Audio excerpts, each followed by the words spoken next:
നാമം വാഴ്ത്തപ്പെടുമാറാകട്ടെ. ഈ അനുഗ്രഹിക്കപ്പെട്ട സമയത്തിനായി ദൈവത്തിന് സ്തോത്രം ചെയ്യുന്നു. കർത്തൃകൃപയിൽ ആശ്രയിച്ച് ഇന്നത്തെ ഈ ദിവസം നമ്മുടെ ഈ വർഷത്തിൻ്റെ 2-ാം മാസത്തിൻ്റെ ഉപവാസ പ്രാർത്ഥന, എല്ലാ മാസത്തിൻ്റെ അവസാന ബുധനാഴ്ച അല്ലെങ്കിൽ അതിന് അടുത്ത ദിവസം നമ്മൾ ഉപവാസ പ്രാർത്ഥനയായി രാവിലെ 10 മുതൽ 5 മണി വരെ കൂടി വരാറുണ്ട്. എന്നാൽ ഇപ്പോഴത്തെ ഉപവാസ പ്രാർത്ഥനയുടെ പ്രത്യേകതയുണ്ട്. നമ്മൾ തിങ്കളാഴ്ച രാവിലെ 9 മണി മുതൽ നമ്മുടെ ചെയിൻ ഫാസ്റ്റിംഗ് പ്രയർ 24 മണിക്കൂറും 2 സെഷനായി നടക്കുകയായിരുന്നല്ലോ. രാവിലെ മുതൽ 9 മുതൽ വൈകിട്ട് 7 മണി വരെയും 7 മണി മുതൽ രാവിലെ 9 മണി രാവിലെ നമ്മുടെ 9 മണി മുതൽ 7 മണി വരെ രാത്രിയിലും, 7 മണി രാത്രിയിൽ ആരംഭിക്കുന്ന പ്രാർത്ഥന രാവിലെ 9 മണി വരെയും, അങ്ങനെ ഉള്ള പ്രാർത്ഥനയുടെ തുടർമാനമായി 3-ാം ദിവസം നമ്മളിന്ന് ഈ പ്രാർത്ഥന രാവിലെ 9 മുതൽ 7 മണി വരെയാണ് നമ്മുടെ ഉപവാസ പ്രാർത്ഥന. 7 മണിക്ക് നമ്മൾ പ്രാർത്ഥിച്ച് നമ്മുടെ ഉപവാസ പ്രാർത്ഥന അവസാനിപ്പിക്കുന്നതായിരിക്കും. ഇന്ന് വരെയും ഉപവസിക്കുകയും സഹകരിക്കുകയും ചെയ്ത എല്ലാവർക്കും നന്ദി പറയും. ഉപവസിക്കാൻ കഴിയാത്ത പറയും, പക്ഷേ എന്നാൽ എല്ലാവർക്കും വേണ്ടിയാണ് നാം ഉപവസിക്കുകയും പ്രാർത്ഥിക്കുകയും ചെയ്യുന്നത്. നമ്മുടെ പ്രാർത്ഥന ദൈവം കേൾക്കും. ദൈവത്തിൻ്റെ വലിയ പ്രവൃത്തിക്കായി ഞാൻ ദൈവത്തിന് സ്തോത്രം ചെയ്യുന്നു. ഇന്ന് പകൽ സമയം ദൈവ ശുശ്രൂഷയ്ക്കായി അല്പസമയം കർത്താവിന്റെ വചനത്തിൽ നിന്ന് ചിന്തിപ്പാനായിട്ട് കർത്താവിൽ താല്പര്യപ്പെടുകയാണ്.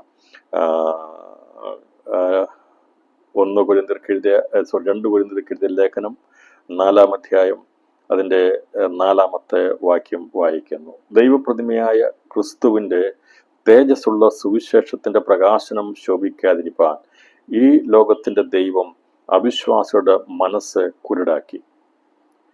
ഇവിടെ രേഖപ്പെടുത്തിയിരിക്കുന്നത് 3-4 വാക്യങ്ങൾ വായിക്കുമ്പോൾ, എന്നാൽ ഞങ്ങളുടെ സുവിശേഷം മറഞ്ഞിരിക്കുന്നുവെങ്കിൽ നശിച്ചു പോകുന്നവർക്കത്രേ മറഞ്ഞിരിക്കുന്നു.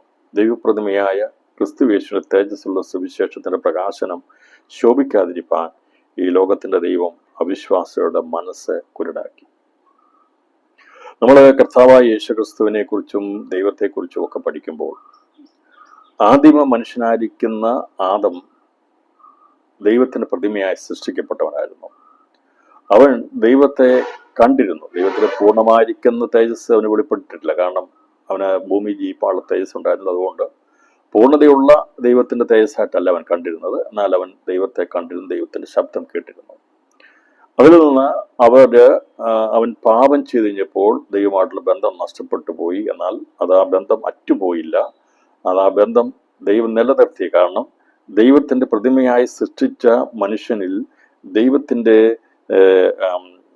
തേജസ്സുള്ള സുവിശേഷത്താൽ അവരെ വീണ്ടും തേജസ്സുള്ളവരാക്കി മാറ്റി സ്വർഗീയന്മാരാക്കി മാറ്റുവാൻ വേണ്ടി ദൈവം പ്രവർത്തിച്ചതുകൊണ്ടാണ് നാം മണ്ണുകൊണ്ടുള്ളവന്റെ പ്രതിമ ധരിച്ചതുപോലെ സ്വർഗീയന്റെ പ്രതിമയും ധരിക്കുമെന്ന് കൊരിന്ത്യർക്ക് എഴുതിയ 1-ാം ലേഖനത്തിൽ പറഞ്ഞിരിക്കുന്നത്. അപ്പോൾ നാം മണ്ണുകൊണ്ടുള്ളവന്റെ പ്രതിമ ധരിച്ചതുപോലെ സ്വർഗീയന്റെ പ്രതിമയും ധരിക്കും.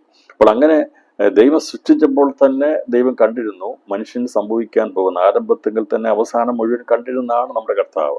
അപ്പോൾ ദൈവത്തിന്റെ സുവിശേഷമാകുന്ന തേജസ്സിന്റെ സുവിശേഷം ക്രിസ്തുയേശുവിന്റെ തേജസ്സിനെയാണ് വെളിപ്പെടുത്തുന്നത്. ഈ സുവിശേഷത്തിൽ വിശ്വസിക്കുന്ന മുഖാന്തരമായി നമ്മുടെ ഇരുൾ മാറുകയും നാം അവന്റെ പ്രതിമയായി നമ്മെ രൂപാന്തരപ്പെടുത്തിയെടുക്കുകയുമാണ് ചെയ്യുന്നത്. ദൈവപ്രതിമയത്തെ ക്രിസ്തുവിന്റെ തേജസ്സുള്ള സുവിശേഷത്തിന്റെ പ്രകാശനം ശോഭിക്കാതിരിപ്പാൻ ഈ ലോകത്തിന്റെ ദൈവം അവിശ്വാസിയുടെ മനസ്സ് കുരുടാക്കി. മനസ്സ് കുരുടായി കഴിഞ്ഞാൽ, മനസ്സിന്റെ കാഴ്ചപ്പാട് നഷ്ടപ്പെട്ടു കഴിഞ്ഞാൽ പിന്നീട് കാണാൻ കഴിയത്തില്ല. അപ്പോൾ സാത്താൻ ചെയ്യുന്ന ഏറ്റവും തന്ത്രപരമായ പരിപാടി ഒരു മനുഷ്യന്റെ മനസ്സിനെ അന്ധത പിടിപ്പിക്കുക എന്നുള്ളതാണ്. മനസ്സിനെ കീഴ്പ്പെടുത്തി കഴിഞ്ഞാൽ, മനസ്സിലാക്കി കഴിഞ്ഞാൽ പിന്നീട് അവന് അന്ധതയിലായിരിക്കും. പിന്നെ അവൻ പറയുന്ന അനുസരിച്ചേ പോവുകയുള്ളൂ. അപ്പോൾ സാത്താൻ അടിമയാകുക എന്നതിൻ്റെ അർത്ഥം മനസ്സ് അന്ധതയിലാകുക എന്നുള്ളതാണ്. നമുക്ക് തന്നെ ശരീരമുണ്ട്, മനസ്സുണ്ട്, നമുക്ക് അതുപോലെ തന്നെ ആത്മാവുണ്ട്. പക്ഷേ സാത്താൻ പ്രവർത്തിക്കുന്നത് മനസ്സിനോടാണ് അവൻ പ്രവർത്തിക്കുന്നത്.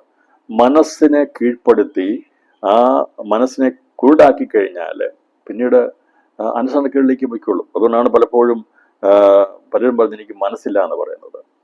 അനുസരിക്കാത്തതിൻ്റെ തർക്കുത്തരം പറയാൻ പ്രധാന കാരണം, എനിക്ക് മനസ്സില്ല എന്ന് പറയാൻ കാരണം, മനസ്സ് കുരുടാക്കിയ അവസ്ഥയിൽ വരുമ്പോൾ വിശ്വസിക്കാൻ കഴിയാതെ പോകും.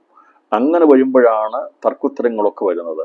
മാതാപിതാക്കളെ മക്കളനുസരിക്കാത്തതിൻ്റെ കാരണം അതെല്ലാം വിശ്വാസം നഷ്ടപ്പെടുമ്പോഴാണ്. സാത്താൻ കൈവശപ്പെടുത്തി കഴിയുമ്പോൾ, സാത്താൻ മനസ്സിനെ കുരുടാക്കി കളയുമ്പോൾ അവർക്ക് കാണാൻ കഴിയാതെ വിവേകശൂന്യമായി തീരും. അവിടെ മനസ്സ് വിവേകമില്ലാതെ തീരും. ആ ഒരു അവസ്ഥയിൽ നിന്ന് മാറ്റം വരുത്തുന്നത് ദൈവത്തിൻ്റെ തേജസ്സുള്ള സുവിശേഷമാകുന്നു. അപ്പോൾ ക്രിസ്തുവിൻ്റെ തേജസ്സുള്ള സുവിശേഷം അത് വെളിപ്പെട്ട് കിട്ടുന്നത് അത് രക്ഷിക്കപ്പെടുന്നവർക്കാണ്.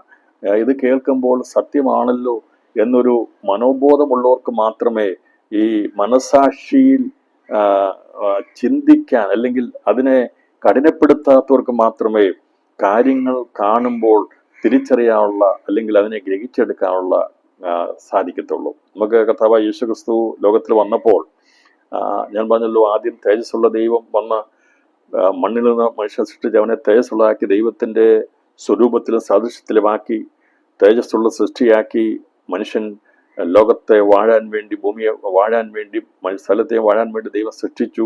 എന്നാൽ അവൻ അടിമപ്പെട്ടു പോയി. തേജസ്സില്ലാത്തവനായി യേശു, തേജസ്സില്ലാത്ത ദൈവമല്ല, തേജസ്സില്ലാത്തവൻ എന്നല്ല, തേജസ് ഉള്ളവൻ തേജസ് ഇല്ലാത്തവനായി ലോകത്തിൽ വന്നു എന്നാണ് പറഞ്ഞിരിക്കുന്നത്. യേശു ക്രിസ്തു ലോകത്തിൽ വന്നപ്പോൾ അവനെ മനസ്സിലാക്കാതെ കഴിയാതെ പോയത് ഇപ്രകാരം മനസ്സ് കുരുടാക്കിയവർക്കായിരുന്നു അന്ന് ആ യേശുവിനെ തിരിച്ചറിയാൻ കഴിയാതെ പോയത്. അതിന് ഉത്തമമായ ഉദാഹരണം ചിന്തിച്ച് ഞാൻ ഇന്നത്തെ സന്ദേശം അവസാനിപ്പിക്കാം. നമുക്കറിയാം, യേശു ലോകത്തിൽ വെളിപ്പെട്ടപ്പോൾ സാക്ഷാൽ ദൈവമാണ് ജഡത്തിൽ പ്രത്യക്ഷപ്പെട്ടത്. എന്നാൽ ജഡത്തിൽ പ്രത്യക്ഷപ്പെട്ട ക്രിസ്തുവിനെ പലർക്കും അംഗീകരിക്കാൻ കഴിയാതെ പോയതിന്റെ കാരണം അവരുടെ മനസ്സ് കുരുടായി പോയതുകൊണ്ടാണ്. അപ്പോൾ മനസ്സ് കുരുടാക്കാൻ കാരണം എന്താണെന്ന് ചോദിച്ചാൽ, അവർ അതുവരെയും അനുവർത്തിച്ചു പോരുന്ന ആ പാരമ്പര്യത്തിൽ മുറുകെ പിടിക്കുന്നത് കൊണ്ട് അതിൽ നിന്ന് ഒരു ഒട്ടുവീഴ്ചയും കാണിക്കാതെ ഞങ്ങൾ എവിടെ പോയാലും കുഴപ്പമില്ല, ഇതിൽ മാത്രമേ നിൽക്കുകയുള്ളൂ, ഒരു മാറ്റം ഇഷ്ടപ്പെടാത്തവരാണ് ഈ പറയുന്നതിൽ പെട്ടുപോകുന്നത്. പ്രിയപ്പെട്ടവരെ, നമുക്കെപ്പോഴും ഒരു മാറ്റം ആവശ്യമാണ്. നന്മയിൽ നിന്ന് നന്മയിലേക്ക് ഒരു മാറ്റം ആവശ്യമാണ്. ഇന്നേക്കാൾ നാളെ നമുക്കൊരു മാറ്റം ആവശ്യം. ഒരു ക്രിസ്തീയ ജീവിതം എപ്പോഴും മനസ്സ് പുതുക്കി രൂപാന്തരപ്പെടുന്നതാണ്. ഇന്നലത്തെ മാനസാന്തരം കൊണ്ട് പോരാ. അതുകൊണ്ടാണ് റോമക്കാരുടെ ലേഖനത്തിൽ പൗലോസ് അപ്പോസ്തലൻ പറഞ്ഞത്, നമ്മൾ മനസ്സ് പുതുക്കി രൂപാന്തരപ്പെടണമെന്ന്. മനസ്സിന് പുതുക്കം ഉണ്ടാകണം. ഇന്നലത്തെ മാനസാന്തരം കൊണ്ടും ഇന്നലത്തെ അനുഭവം കൊണ്ടും നമുക്ക് ഇരുന്ന് കഴിഞ്ഞാൽ നമുക്ക് വളരാൻ കഴിയത്തില്ല. എന്നാൽ മനസ്സാക്ഷിയിൽ എപ്പോഴും നിർമ്മലമായൊരു മനസ്സാക്ഷി ഉണ്ടായിരിക്കണം. എല്ലാവരോടും കുറ്റമറ്റൊരു മനസ്സാക്ഷി. അതാണ് ഒരു ദൈവഭക്തന്റെ, ദൈവമകന്റെ മുഖമുദ്ര. നമ്മുടെ ജീവിതത്തിൽ ഏറ്റവും ആവശ്യമായിരിക്കേണ്ടത് അങ്ങനെയൊരു നിർമ്മലമായിരിക്കുന്നത് മനസ്സാക്ഷിക്ക് ഉടമയായിരിക്കണം. യേശു ലോകത്തിൽ വന്നപ്പോൾ യേശു അതാണ് പ്രദർശിപ്പിച്ചത്. അവൻ ആരോടും പ്രത്യേകമായിരിക്കുന്ന ഒരു സ്നേഹം ആരോടും കാണിച്ചില്ല. അവൻ നിഷ്പക്ഷമായിട്ടാണ് എല്ലാവരോടും ഇടപെട്ടത്. അവനെ ദ്രോഹിച്ചവരോട് വേണ്ടി പോലും യേശു അതുകൊണ്ടാണ് പ്രാർത്ഥിച്ചത്. അപ്പോൾ ആ ക്രിസ്തു യേശുവിൻ്റെ മനസ്സ് അത് നമുക്കും ഉണ്ടാകണം. നാമോ ക്രിസ്തുവിൻ്റെ മനസ്സുള്ളവരാകുന്നു എന്നാണ് ലേഖനത്തിൽ പറയുന്നത്. ഇതൊക്കെ വളരെ ആഴമായ കാര്യമാണ്. നമ്മൾ പ്രാർത്ഥിക്കണം, കർത്താവേ അങ്ങയുടെ മനസ്സ് എനിക്ക് നൽകണമേ, കർത്താവേ അങ്ങയുടെ മനസ്സുപോലെ ആകുവാൻ എനിക്ക് കൃപ നൽകണമേ. അങ്ങയെപ്പോലെ ആയിത്തീരുക എന്നതിൻ്റെ അർത്ഥം കർത്താവിനെ പോലെ ആകാതെ കർത്താവിൻ്റെ മനസ്സ് ഉള്ളവരായി തീരുക എന്നുള്ളതാണ്. യേശുവിൻ്റെ മനസ്സിനെ കുറിച്ച് പഠിക്കുമ്പോൾ അവൻ മനസ്സരിവുള്ള ദൈവമാണ്, മഹാ ആശ്വാസങ്ങളുടെ മനസ്സരിവുള്ള ദൈവമാണ്. അപ്പോൾ ദൈവത്തിൻ്റെ മനസ്സുള്ളവരാണെങ്കിൽ നമുക്ക് മറ്റുള്ളവരെ ആശ്വസിപ്പിക്കാൻ കഴിയും, മറ്റുള്ളവരോട് മനസ്സലിവ് തോന്നും. അപ്പോൾ മനസ്സലിവും ആശ്വാസമുള്ള ദൈവത്തെയാണ് നാം ആരാധിക്കുന്നത്. എന്നാൽ പാരമ്പര്യത്തിൽ കുടുങ്ങിക്കിടക്കുന്നവർക്ക് കാര്യങ്ങളെ തിരിച്ചറിയാൻ കഴിയാതെ വണ്ണം അവർ ക്രൂരന്മാരായി തീരും. അവർക്കത് കാര്യങ്ങളെ തിരിച്ചറിയാൻ കഴിയത്തില്ല എന്നതിന് തെളിവായിട്ട് യോഹന്നാൻ സുവിശേഷം 9-ാം അധ്യായത്തിലെ ചില ഭാഗങ്ങൾ വായിച്ച് ഈ ചിന്ത ഇന്ന് നമ്മൾ ഒരുമിച്ച് ചിന്തിക്കാൻ കർത്താവിൽ താല്പര്യപ്പെടുകയാണ്. ഇവിടെ എൻ്റെ 1-ാം വാക്യത്തിൽ അവൻ കടന്നു പോകുമ്പോൾ പിറവിയിലെ കുരുടനായ ഒരു മനുഷ്യനെ കണ്ടു. അപ്പോൾ യേശു ഒരു വ്യക്തിയെ കണ്ടാൽ അവനിൽ വരുന്ന മാറ്റങ്ങൾ എന്തൊക്കെയാണെന്ന് ഈ 9-ാം അധ്യായം വായിച്ചാൽ മനസ്സിലാകും. ക്രിസ്തു കണ്ടു. ഒരുപാട് പേരെ യേശു കണ്ടിട്ടുണ്ട്, യേശുവിനെ ഒരുപാട് പേര് കണ്ടിട്ടുമുണ്ട്.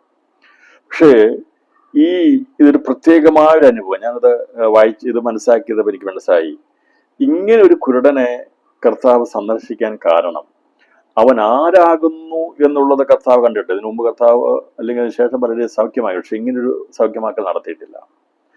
ഇവൻ ആരാകുന്നു അല്ലെങ്കിൽ എന്തിനു വേണ്ടിയാണ് എന്നുള്ളത് ദൈവത്തിന് സ്വർഗത്തെ അറിയാമായിരുന്നു. ദൈവത്തിൻ്റെ പുത്രനായിരിക്കുന്ന ക്രിസ്തു ആരാകുന്നെന്ന് വെളിപ്പെടുത്തുകയും അത് പൈശാചിക ശക്തികൾ ചിലരുടെ കണ്ണുകളെ അടയ്ക്കുമ്പോൾ ചിലരുടെ കണ്ണുകളെ തുറക്കുമെന്നുള്ളത് ദൈവപ്രവൃത്തിയായിരുന്നു. അപ്പോൾ അതിൻ്റെ 9 അധ്യായം 39 വാക്യത്തിൽ പറഞ്ഞിരിക്കുന്നത്, കാണാത്തവർ കാണുവാനും കാണുന്നവർ കുരുടരാകുവാനും ഇങ്ങനെ ന്യായവിധിക്കായി ഞാൻ ഇഹലോകത്തിൽ വന്നു എന്ന് യേശു പറഞ്ഞു. കാണാത്തവർ കാണുവാനും കാണുന്നവർ കുരുടരാകുവാനും. കാണാത്തവർ കാണുവാൻ. ആരാണ് കാണാത്തവർ? ജാതികളായിരിക്കുന്ന നാം കാണാത്തവരായിരുന്നു. നാം ദൈവത്തിന്റെ പ്രവൃത്തിയൊന്നും കണ്ടവരായിരുന്നില്ല. എന്നാൽ കണ്ടവരായിട്ടുള്ള കാണുന്നവർ കുരുടരാകുവാനും. യെശയ്യാവിന്റെ പാരമ്പര്യം ഒരുപാട് പറയാനുണ്ട്. ചെങ്കടൽ വിഭാഗിച്ചതിനെ കുറിച്ചും നമ്മൾ പ്രസംഗിക്കുന്നുണ്ട്. നമ്മുടെ പിതാക്കന്മാരും ഇത് കണ്ടതല്ല. നമ്മുടെ പിതാക്കന്മാരും കണ്ടതല്ല. നമ്മുടെ പിതാക്കന്മാർ ചെങ്കടലിലൂടെ കടന്നു വന്നവരല്ല. ആണോ? അല്ല. പക്ഷെ നമ്മൾ പ്രസംഗിക്കുന്നു, നമ്മൾ വിശ്വസിക്കുന്നു. പക്ഷേ ഇതിന്റെ അനുഭവം ഉണ്ടായിരുന്ന ആ തലമുറകൾ വിശ്വസിക്കുന്നില്ല. നമ്മുടെ പിതാക്കന്മാരും സ്വർഗത്തിൽ നിന്നിറങ്ങിയ മന്ന ഭക്ഷിച്ചവരായിരുന്നില്ല. നമ്മളാരും യഹൂദഗോത്രത്തിൽപ്പെട്ടവരാ ആരെങ്കിലുമായിരുന്നോ? അല്ല, ജാതികളാണ്.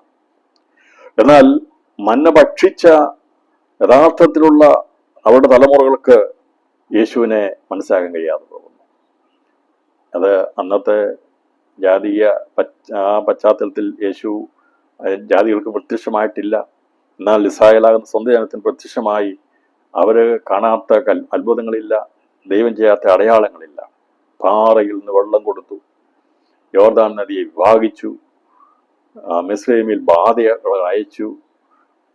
ഇങ്ങനെ എത്ര അത്ഭുതങ്ങൾ കണ്ട തലമുറയാണ് ഇസ്രായേൽ. എന്നാൽ അവരെക്കുറിച്ച് യേശു പറയുകയാണ്, നിങ്ങൾ കാണാതെ കുരുടന്മാരായിത്തീരും. എന്നാൽ ഈ കാണാതിരിക്കുന്നവർ അവരെന്ത് ചെയ്യും? അവർ കാണും. ആരെയാ കാണുന്നത്? എന്താണ് അവർ കാണുന്നത്?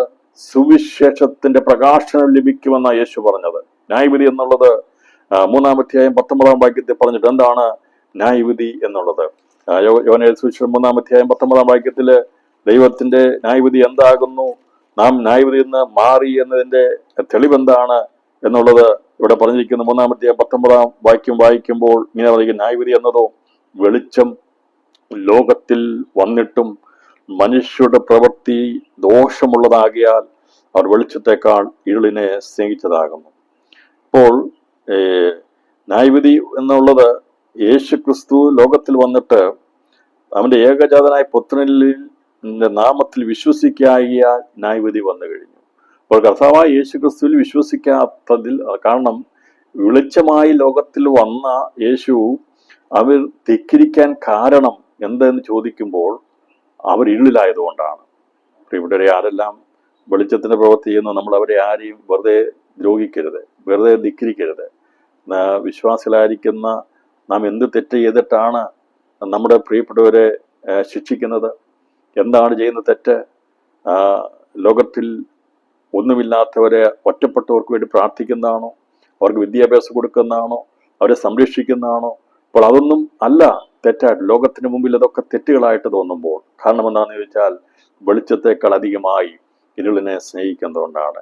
യേശുക്രിസ്തു ലോകത്തിൽ വന്നപ്പോഴും അവൻ ചെയ്ത പ്രവൃത്തികളൊക്കെ വളരെയധികം സത്യസന്ധമായിട്ടുള്ള വെളിച്ചത്തിന്റെ പ്രവൃത്തിയായിരുന്നു. എന്നാൽ അന്നത്തെ ഇരുളിന്റെ ആ സമൂഹത്തിന് തിരിച്ചറിയാൻ കഴിയാത്ത വിധത്തിൽ അവർ പാരമ്പര്യത്തിൽ അടിമകളായതുകൊണ്ട് അവർക്ക് ചില കാര്യങ്ങളെക്കുറിച്ചുള്ള കാഴ്ചപ്പാടുകൾ മാത്രമേ ഉണ്ടായിരുന്നുള്ളൂ. വാസ്തവത്തിൽ അവരുടെ കണ്ണുകൾ അടയപ്പെട്ടതായിരുന്നു. അതുകൊണ്ടാണ് ഇങ്ങനെ ഈ ഒരു വ്യക്തിയെ കർത്താവ് കണ്ടപ്പോൾ ഇവന്റെ മനസ്സിനെ ദൈവം നേരത്തെ കണ്ടിരുന്നു.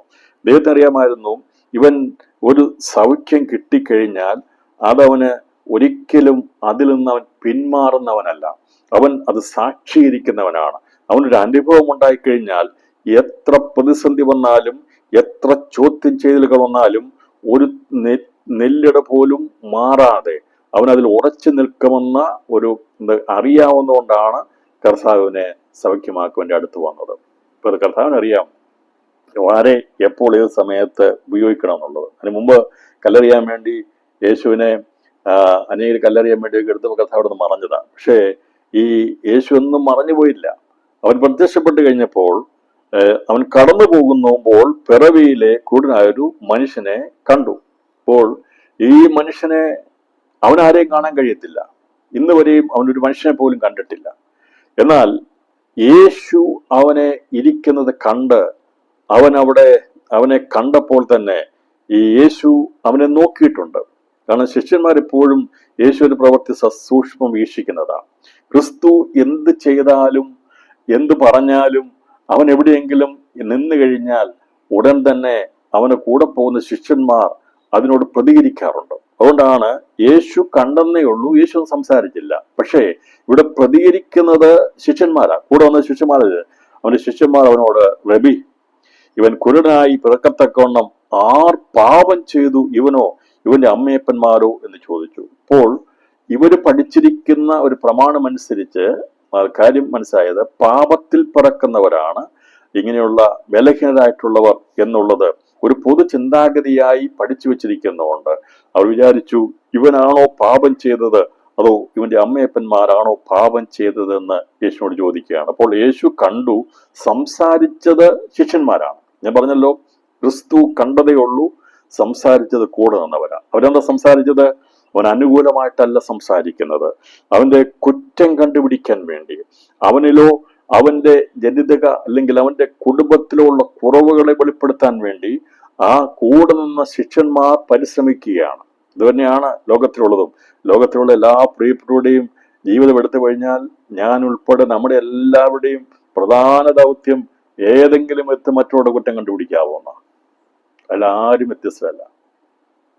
ഈ സന്ദേശം കേൾക്കുന്ന എല്ലാവരും അങ്ങനെ തന്നെയാണ്.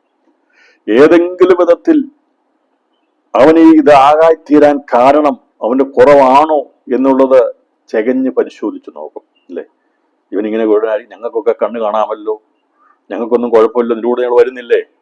കാരണം ഞങ്ങളുടെ അമ്മയപ്പന്മാർ പാപം ചെയ്തില്ല, അല്ലെങ്കിൽ ഞങ്ങൾക്ക് അങ്ങനെ പാപമില്ലാത്തതുകൊണ്ടാണ് ഞങ്ങൾ പിറക്കാത്തതെന്നുള്ളതിന്റെ ഒരു ഇതല്ലേ അങ്ങനെ യേശുവോട് പറഞ്ഞത്. അവർ പറഞ്ഞതിന്റെ അർത്ഥം ഇതാണ്, ഇവനിങ്ങനെ ഇരിക്കാൻ കാരണം ഇവൻ പാപം ചെയ്തിട്ടാണ്, അല്ലെങ്കിൽ ഇവന്റെ അമ്മയപ്പന്മാർ പാപം ചെയ്തിട്ടാണ് ഇവനിങ്ങനെ ആയിത്തീർന്നത്.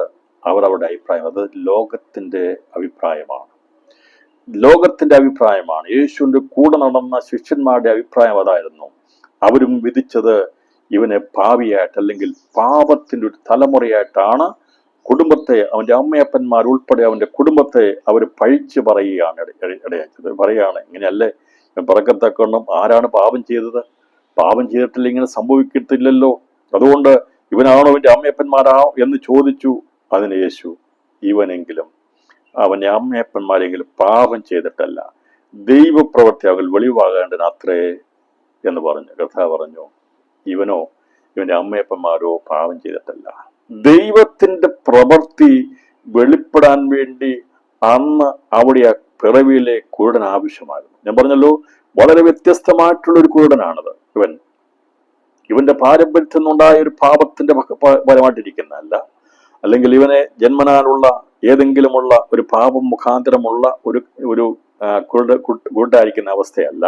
ദൈവം അവനെ സൃഷ്ടിച്ചപ്പോൾ തന്നെ ഈ ബലഹീനനായിട്ട് സൃഷ്ടിക്കാൻ കാരണം ഇവനെ യേശു കാണണമെന്നും യേശു കണ്ടിട്ട് ഇവനെ സൗഖ്യമാക്കി ഇവൻ ആരാണ് പിതാവിനാൽ അയക്കപ്പെട്ടവൻ എന്നത് ലോകത്തിന് വെളിപ്പെടുത്തി കൊടുക്കേണ്ടത് ആവശ്യമായതുകൊണ്ട് യെരൂശലേമിൻ ആ ദേവാലയത്തിനടുത്തുള്ള ശിലോഹോം എന്നൊരു കുളം അവിടെ കിടപ്പുണ്ട്.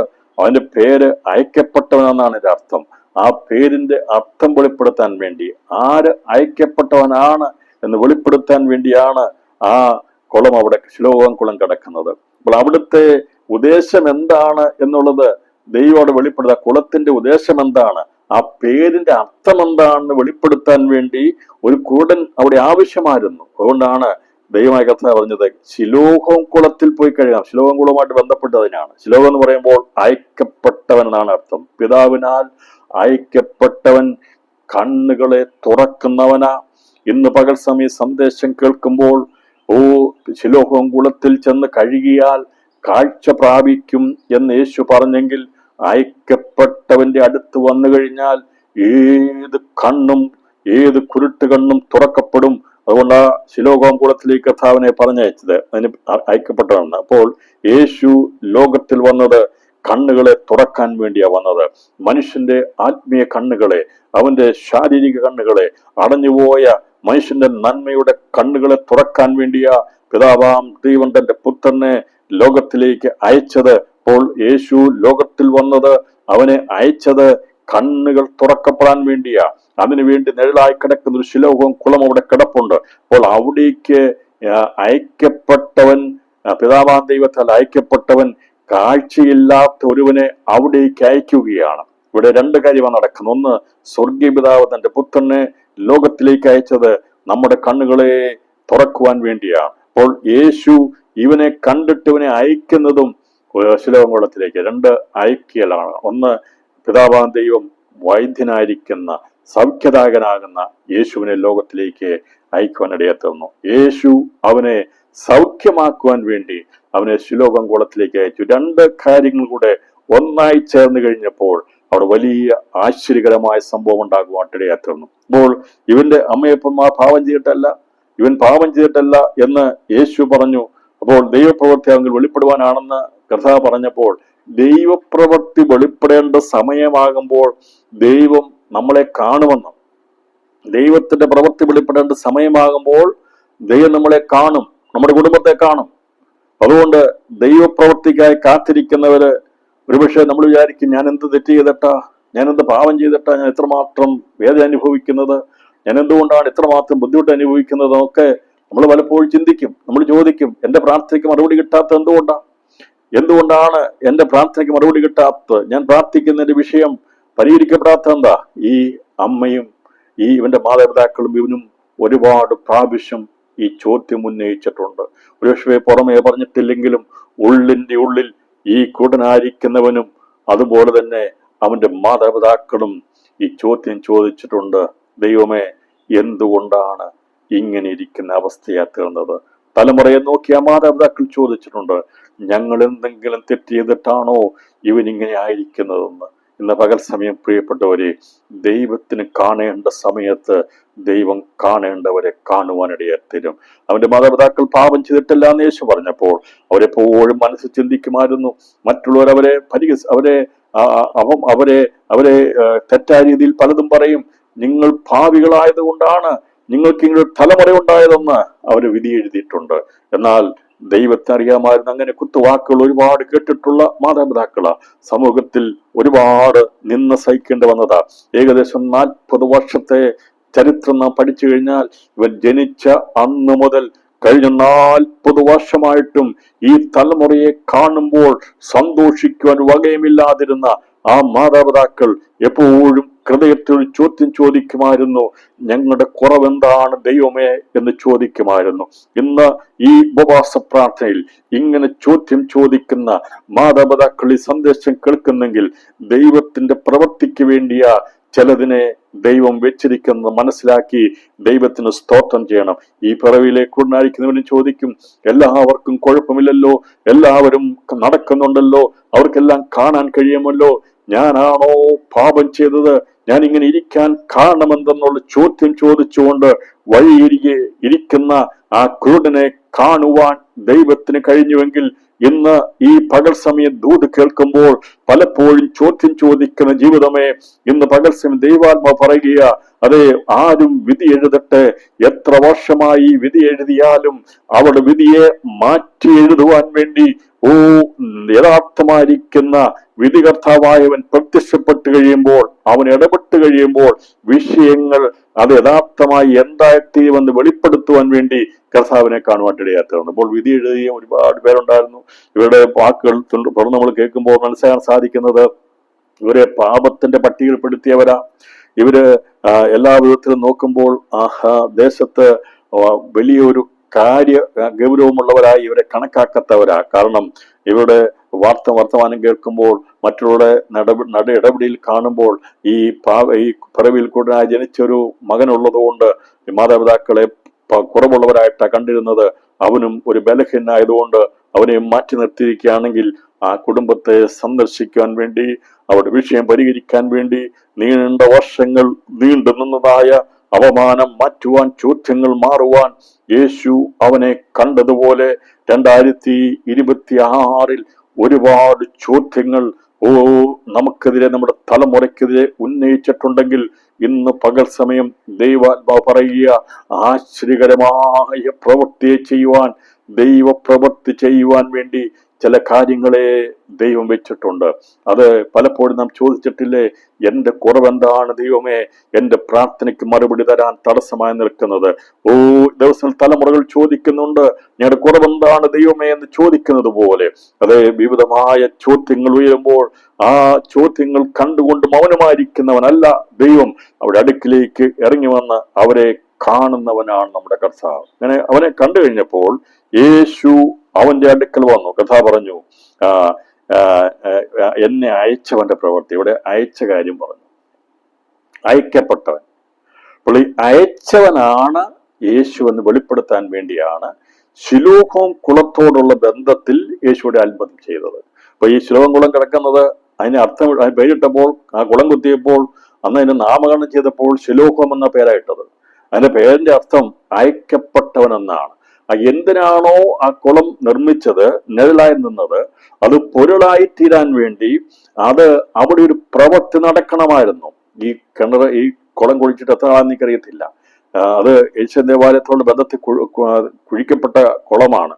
പക്ഷെ ഇതിന് നാമകരണം ചെയ്ത് അതവിടെ ശിലോഹവും എന്ന പേരിൽ അതിട്ടപ്പോൾ, അതിന് പേരിട്ടപ്പോൾ അവിടെ ഒരു ഉദ്ദേശമുണ്ടായിരുന്നു, അയക്കപ്പെട്ടവൻ അവിടേക്ക് അയക്കുമെന്ന്. അപ്പോൾ പിതാവാം ദൈവത്താൽ അയക്കപ്പെട്ടവൻ അവിടേക്ക് ഒരുവനെ അയക്കുമെന്നും അത് മുഖാന്തരമായി കാഴ്ച ലഭിക്കുമെന്നുള്ള വെളിപ്പെടുത്തുവാൻ വേണ്ടിയാണ് ശിലോഹോം കുളം കിടന്നെങ്കിൽ ഇന്ന് പകൽ സമയ സന്ദേശം കേൾക്കുമ്പോൾ പ്രിയപ്പെട്ടവരെ, അയക്കപ്പെട്ടവന്റെ അടുത്ത് വന്നാൽ, അവൻ നമ്മെ കണ്ടു കഴിഞ്ഞാൽ നമ്മുടെ ജീവിതത്തിന്റെ അന്ധത മാറും.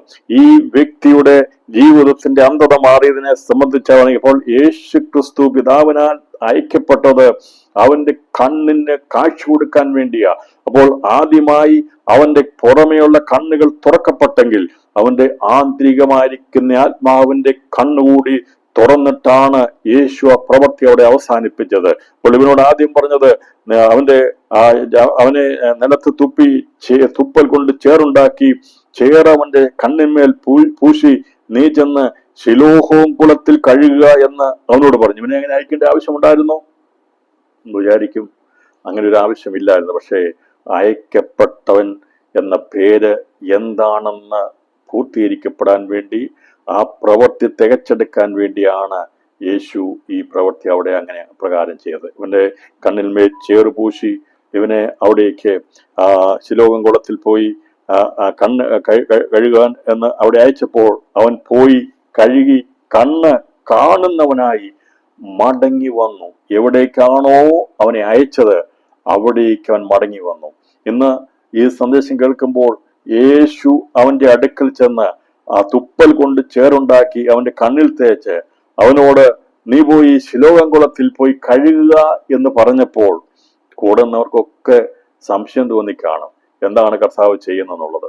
പക്ഷേ അവൻ അത് ചെയ്യുവാനായിട്ട് നടന്ന് നീങ്ങുവാനിടയാ തീർന്നു. ഞാൻ വിശ്വസിക്കുന്നവൻ പോയപ്പോൾ അവന്റെ മനസ്സിലെപ്പോഴും ഒരു ആഗ്രഹം ഉണ്ടായിരുന്നു, അതെ, എൻ്റെ മേൽ കൈതൊട്ടവൻ, എന്നോട് സംസാരിച്ചവൻ, അവൻ അത് പറഞ്ഞിരിക്കുന്നത് ഞാൻ ചെയ്തു കഴിഞ്ഞാൽ ഞാൻ കാഴ്ച പ്രാപിക്കുമെന്ന് വിശ്വാസമുണ്ടായിരുന്നു. ഇന്ന് ഈ സന്ദേശം കേൾക്കുമ്പോൾ പ്രാർത്ഥിക്കുന്ന ജീവിതമേ, ഇന്ന് പകൽ സമയം രാവിലെ മുതൽ എന്നോട് ദൈവാത്മാവ് പറഞ്ഞു, പോസിറ്റീവായിട്ട് ചിന്തിക്കാൻ പറഞ്ഞു, കാര്യങ്ങളൊക്കെ നിർവഹിക്കപ്പെടാൻ പോവുകയാണെന്ന് നീ വിശ്വാസത്തോടെ പ്രഖ്യാപിക്കാൻ പറയാൻ തുടങ്ങി. പ്രിയപ്പെട്ടവരെ, നമ്മൾ ഈ ദിവസങ്ങളിൽ അത് ദൈവം നിവൃത്തീകരിക്കും, ഞാൻ വാഗ്ദത്തം ചെയ്തവൻ അത് നിവൃത്തീകരിക്കുമെന്ന് വിശ്വസിച്ച് അതിൽ നമ്മൾ ചിന്തിച്ചു കഴിയുമ്പോഴാണ് നമ്മുടെ വിഷയങ്ങൾക്ക് പരിഹാരം ഉണ്ടാകാൻ തുടങ്ങുന്നത്. നാം എത്രമാത്രം സംശയിച്ചിരിക്കുമോ അത്രമാത്രം നമ്മുടെ വിഷയങ്ങൾക്ക് പരിഹാരം ഉണ്ടാകത്തില്ല. എന്നാൽ എന്നോട് വാക്ക് പറഞ്ഞ ദൈവം അത് നിവർത്തിക്കുമെന്ന് ഇന്ന് എത്ര പേർ ഉപവാസ പ്രാർത്ഥനയിൽ വിശ്വസിക്കുന്നു? എന്റെ ദൈവം ദോഷമായിട്ടൊന്നും എന്നോട് ചെയ്യും. ദൈവത്തിന്റെ വാക്തത്വം ഒരുപക്ഷെ നമ്മൾ നേരിട്ട് പറയും, പക്ഷേ വചനമെടുത്ത് വായിക്കുമ്പോൾ അതിൽ പറഞ്ഞിരിക്കുന്ന ഓരോ വാക്കുകളും നമ്മളോട് വാക്തത്വങ്ങളാ. ഞാൻ നിന്നെ കൈവിടുകയില്ല, ഞാൻ നിന്നെ ഉപേക്ഷിക്കുകയില്ല, ഞാൻ നിങ്ങൾക്ക് ദോഷമായിട്ടൊന്നും ചെയ്യത്തില്ല, നിന്റെ തലമുറ അനുഗ്രഹിക്കപ്പെടും, നിങ്ങളുടെ പേർ നിലനിൽക്കും എന്നൊക്കെയുള്ള വാക്തത്വം ദൈവം തന്നിട്ടുണ്ടെങ്കിൽ ആ വിഷയങ്ങളെ നാം വിശ്വാസത്തോടെ പറയണം. എൻ്റെ പ്രാർത്ഥന ദൈവം കേൾക്കുമെന്ന് പൂർണ്ണമായിട്ട് വിശ്വസിക്കണം. ഇവിടെ അവൻ ആ വിശ്വാസമുള്ളത് കൊണ്ടാണ് അവൻ തിരിഞ്ഞു നിൽക്കാതിരുന്നത്. അല്ലെങ്കിൽ 2 സ്റ്റെപ്പ് വെച്ചിട്ട് തിരിച്ചു പോരുമായിരുന്നു. പക്ഷേ അവന്റെ ഉള്ളിൽ ഒരു ശക്തി യാവരിപ്പാനിടയാത്തതെന്നും ദൈവപുത്രന്റെ കരം സ്പർശിച്ചു കഴിഞ്ഞാൽ നിന്റെ ജീവിതത്തിൽ പ്രത്യേക ഒരു ഊർജം പകരും. ഇന്ന് പകൽ സമയം ഇരുന്ന് എടക്കുന്ന അവസ്ഥയിൽ നിന്ന് നിന്നെ എഴുന്നേൽപ്പിച്ച് നടക്കേണ്ട സ്ഥലത്ത് നടക്കുവാൻ, ദൈവം പറഞ്ഞിരിക്കുന്ന കാര്യം ചെയ്യുവാൻ അവന്റെ ശക്തി നിന്റെ മേൽ വ്യാപരിക്കും. ഒരൊറ്റ കാര്യം മതി, മനസ്സിനകത്തിൽ ഒരുക്കം മതി. മനസ്സൊരുക്കമുള്ളതിനായി കഴിഞ്ഞപ്പോൾ ഇവൻ അവിടെ എത്താനുള്ളതായ ഊർജം ദൈവം കൊടുത്തിരുന്നു. ഇവൻ അങ്ങോട്ട് പോയപ്പോൾ കണ്ണു കാണാതെ തപ്പിത്തളഞ്ഞ പോയത്. പക്ഷേ അവന്റെ ഉള്ളിലൊരു വാക്തത്വം ഉണ്ടായിരുന്നു. അങ്ങോട്ട് പോയപ്പോഴത്തെ അവന്റെ കണ്ണിന്റെ മുകളിൽ, 2 കണ്ണിന്റെ മുകളിലും ചേറ് തേച്ചിരിക്കുക. ക്രിസ്തുവിന്റെ തുപ്പൽ കൊണ്ടുണ്ടാക്കിയ ചേറ് അവന്റെ കണ്ണിന്റെ മുകളിൽ തേച്ചു വെച്ചിട്ടുണ്ട്. അങ്ങോട്ട് പോയപ്പോൾ അവന്റെ ഉള്ളിൽ ഒരു വിശ്വാസമുണ്ടായിരുന്നു. എന്നോട് പറഞ്ഞവൻ, ഞാൻ പോയി ശിലോഹവും കുളത്തിൽ പോയി കഴുകുവാൻ എന്നോട് പറഞ്ഞവൻ പറഞ്ഞിരിക്കുന്നത് ചെയ്തു കഴിഞ്ഞാൽ അതുപോലെ എനിക്ക് മാറ്റം വരും എന്ന് അവനറിയാമോ. കഴുകുക എന്ന് അവനോട് പറഞ്ഞു. ശിലോഹമെന്ന് ഐക്യപ്പെട നടത്താൻ പോയി കഴുകി കണ്ണ് കാണാനായി മടങ്ങി. നിന്നോട് കാഴ്ച കിട്ടുന്ന കഥ പറഞ്ഞില്ല, നീ പോയി കഴുകാനേ പറഞ്ഞുള്ളൂ. അങ്ങനെയുള്ള കഥ പറഞ്ഞുള്ളൂ. വായിച്ചു എങ്ങനെ ഇരിക്കുന്നത്, നിലത്ത് തുപ്പൽ കൊണ്ട് ചേറുണ്ടാക്കി ചേർ അവന്റെ കണ്ണിന്മേൽ പൂശി നീ ചെന്ന് ശിലോഹം കുളത്തിൽ കഴുകുക എന്ന് അവനോട് പറഞ്ഞു. വേറെ ഒന്നും പറഞ്ഞില്ല. നീ അത് കഴുകുമ്പോൾ കാഴ്ച കിട്ടുമെന്ന് ദൈവനോട് പറഞ്ഞില്ല.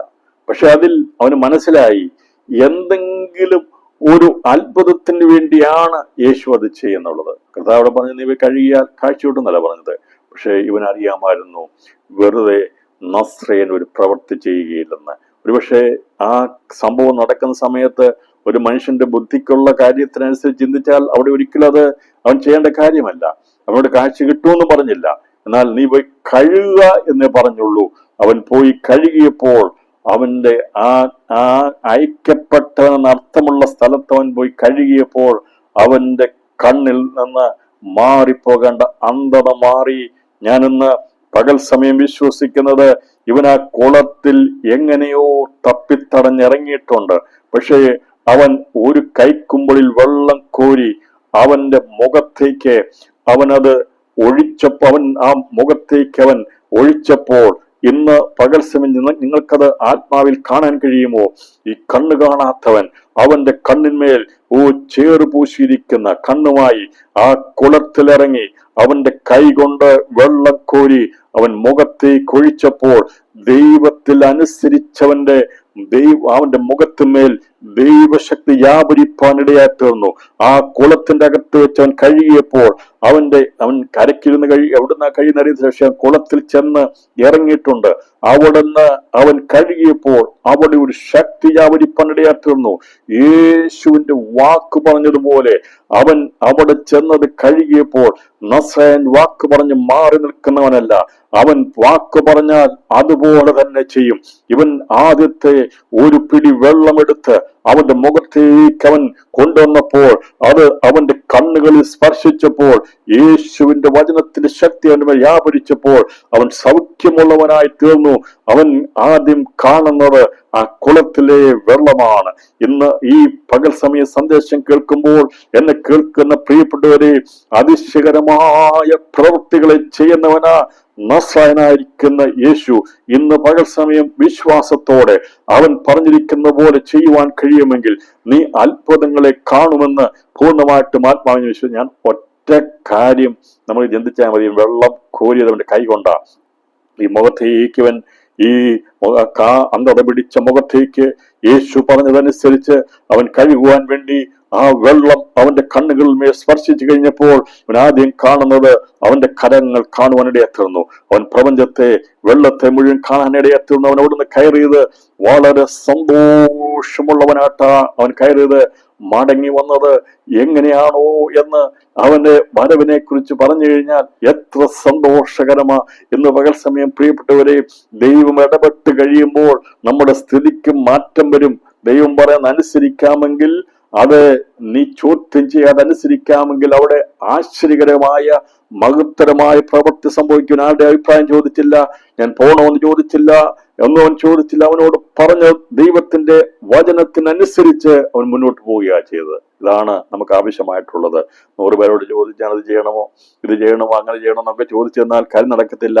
അവരും പലതും പറയും. ആലോചിച്ച് നോക്കുക, അവിടെ അവൻ ചോദിക്കുക, ഞാൻ യേശു പറഞ്ഞനുസരിച്ച് പോകണമോ, എന്റെ കൈ ഒന്ന് പിടിക്കാമോ എന്നൊക്കെ അവൻ ചോദിച്ചാൽ പല അഭിപ്രായം കാണും. പക്ഷേ ഇവൻ ഒറ്റ തീരുമാനമെടുത്തു.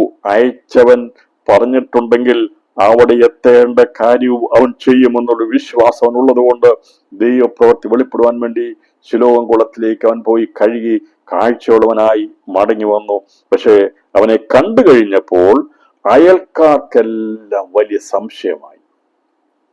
അയൽക്കാർക്ക് സംശയമായി, പലർക്കും സംശയമാണ്. കർത്താവ് പ്രവർത്തിച്ചു കഴിഞ്ഞാൽ, കർത്താവ് കണ്ടു കഴിഞ്ഞാൽ, പിന്നീട് കർത്താവ് പ്രവർത്തിച്ചു കഴിഞ്ഞാൽ നീ താമസിക്കുന്ന സ്ഥലത്ത് ഒരു അതിശയ വിഷയമായി മാറും. അതുവരെ അവനെ ആരും അങ്ങനെ അറിഞ്ഞിരുന്നില്ല. അറിഞ്ഞത് ഒറ്റ കാര്യം ഉണ്ടായിരുന്നു. വീട് ചോദിക്കുമ്പോൾ പറയും ആ കുടന്റെ വീടാണെന്നോ ചോദിക്കുന്നത്, അല്ലേ? അവർ പ്രത്യേകതയായിരുന്നു. ഇവരെ ചോദിക്കുമ്പോൾ അയൽക്കാരെല്ലാം പറയുന്നത് ആ കുടനായിരിക്കുന്നതിന്റെ വീടാണോ എന്നുള്ള അർത്ഥസ്ഥാനം ഉണ്ടായിരുന്നത്. പക്ഷെ ഇവനെ അവിടെ ഇരക്കുന്നവരായി കണ്ടവർ ഇവനല്ലയോ അവിടെ ഇരുന്ന് ഭിക്ഷ യാചിച്ചത് എന്നവർ പറഞ്ഞു. അവൻ തന്നെ എന്ന് ചിലരും, അല്ല അവനെ പോലെ ഉള്ളവനെന്ന് മറ്റു ചിലരും പറഞ്ഞു. ഞാൻ തന്നെ എന്ന് അവൻ പറഞ്ഞു. ആരാ ചോദിച്ചെന്നറിയാമോ? അവൻ പോയി കഴി കാണുന്ന തോന്നുന്നു. അയൽക്കാരും അവനെ മുമ്പേ ഇരക്കുന്നവരും അവർ പറയാ, ഇന്നലെ ഈ കുറച്ച് സമയം മുമ്പ് വരെ അവിടെ ഇരുന്ന് ഇറന്നവനല്ലേ ഈ പറയുന്ന വ്യക്തി, അവന്റെ പേര് പറഞ്ഞിട്ട് പറയാ എന്നവനല്ലേ, പക്ഷേ ഇപ്പോൾ അവന് കാഴ്ച പ്രാപിച്ചല്ലോ, അതെങ്ങനെയാണ് എന്നവൻ പറഞ്ഞു. അവർ അവനോട്, നിന്റെ കണ്ണ് തുറന്നത് എങ്ങനെ എന്ന് ചോദിച്ചവൻ, യേശു എന്നോട് എന്ന് പേരുള്ള മനുഷ്യൻ ചേറുണ്ടാക്കി എന്റെ കണ്ണിന്മേൽ പൂശി ശിലോം കുളത്തിൽ പോയി ചെന്ന് കഴുകുക എന്ന് എന്നോട് പറഞ്ഞു. ഞാൻ പോയി കഴുകി കാഴ്ച പ്രാപിച്ചു എന്ന് ഉത്തരം പറഞ്ഞു. എങ്ങനെ കാഴ്ച പ്രാപിച്ചത് വ്യക്തമായ വെളിപ്പാടാണ് പറഞ്ഞു. ഒറ്റ വാക്ക് പോലും മറച്ചില്ല. അവന് ശബത്താണെന്ന് നോക്കിയില്ല, ദിവസം ഏതാണെന്ന് നോക്കിയില്ല, അതിനുള്ള പ്രത്യാഘാതം എന്താണെന്ന് നോക്കിയില്ല. ഉള്ളതങ്ങ് ഉള്ളതുപോലെ പറഞ്ഞു. ഒട്ടും പേടിയില്ലാതെ അവൻ കൃത്യമായ കാര്യം അങ്ങ് പറഞ്ഞു. അവൻ എവിടെയെന്ന് അവർ അവനോട് ചോദിച്ചതിന് ഞാൻ അറിയുന്നില്ല എന്നവൻ പറഞ്ഞു. ഇന്ന് പകൽ സമയം ഈ ഞാൻ അറിയുന്നില്ല എന്നവൻ പറഞ്ഞത്, അവൻ അങ്ങനെ പറഞ്ഞപ്പോൾ അവന്റെ ഉള്ളിൽ വലിയൊരു ആഗ്രഹമുണ്ടായിരുന്നു. അവനെ സൗഖ്യമാക്കിയവനെ ഒന്ന് കാണണമെന്ന്. അവൻ സൗഖ്യം കിട്ടിയത് കൊണ്ട് സന്തോഷത്തോടെ അവന്റെ ഇഷ്ടത്തിന് വേണ്ടി പോകുകയില്ല അവൻ ചെയ്തത്. അവർ ചോദിച്ചപ്പോൾ ഇവൻ മടങ്ങി വന്നത്, ശിലോം കുളത്തിൽ പോയി കഴുകി മടങ്ങി വന്നത് അവനെ സൗഖ്യമാക്കിയവനെ കാണാൻ വേണ്ടിയായിരുന്നു.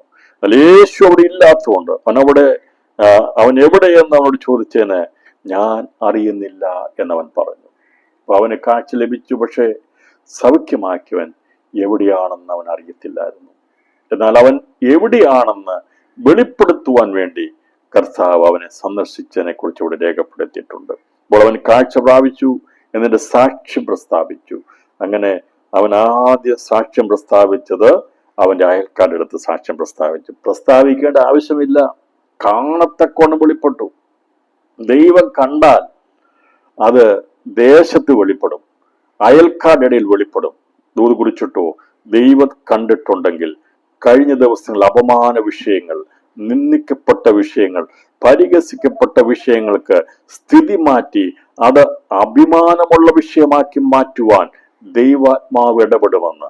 അതുവരെയും അവിടെ അപമാനത്തിന്റെ വിഷയമായിരുന്നു, നിന്ദയുടെ വീടായിരുന്നു, അവരെ അല്ലെങ്കിൽ എല്ലാം ത്യജിച്ചൊരു വീടായിരുന്നു.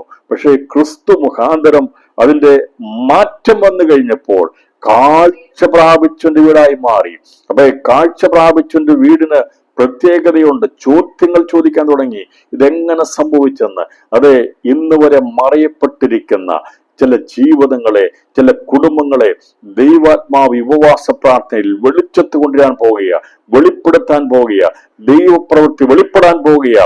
നിന്ദിക്കപ്പെടുന്ന, പരിഹസിക്കപ്പെട്ടിരിക്കുന്ന മേഖലകളെ ദൈവാത്മാവ് മാറ്റി അതിനെ പ്രകാശമുള്ളതാക്കി മാറ്റുവാൻ വേണ്ടിയാ ദൈവം സന്ദർശിക്കുന്നത്. എൻ്റെ വീടിനടുത്ത് അയൽക്കാരുടെ ഇടയിൽ ഇവന് മാറ്റമുണ്ടാകുവാൻ ഇടയായിത്തീർന്നു. കാരണം ഇവൻ ഇരുന്നത് വീടിനടുത്തുള്ള വഴിയരികിലായിരുന്നിരുന്നത്.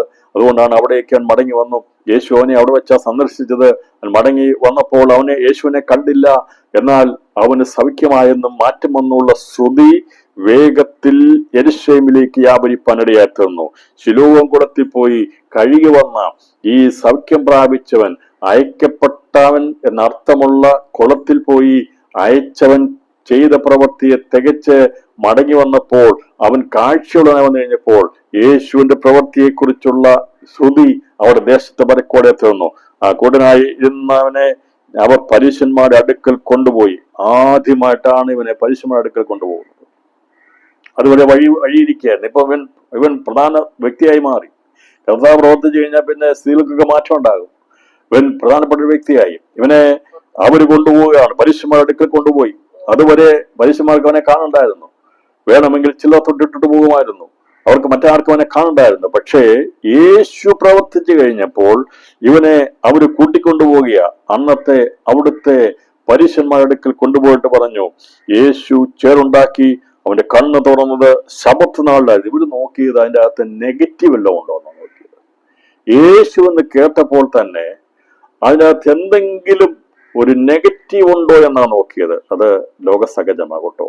എത്ര വലിയ നന്മ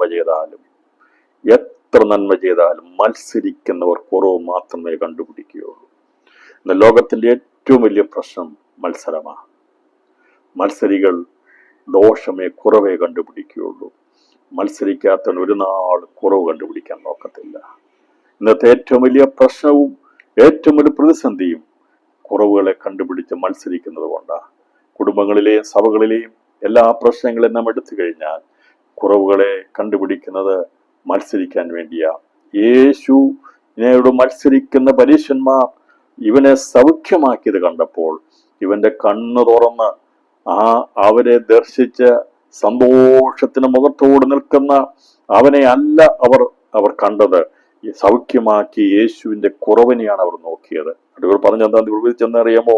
ശബത്ത് നാളിൽ കാഴ്ച പ്രാപിച്ചവൻ എങ്ങനെ എന്ന് പരീശന്മാരും അവനോട് ചോദിച്ചു.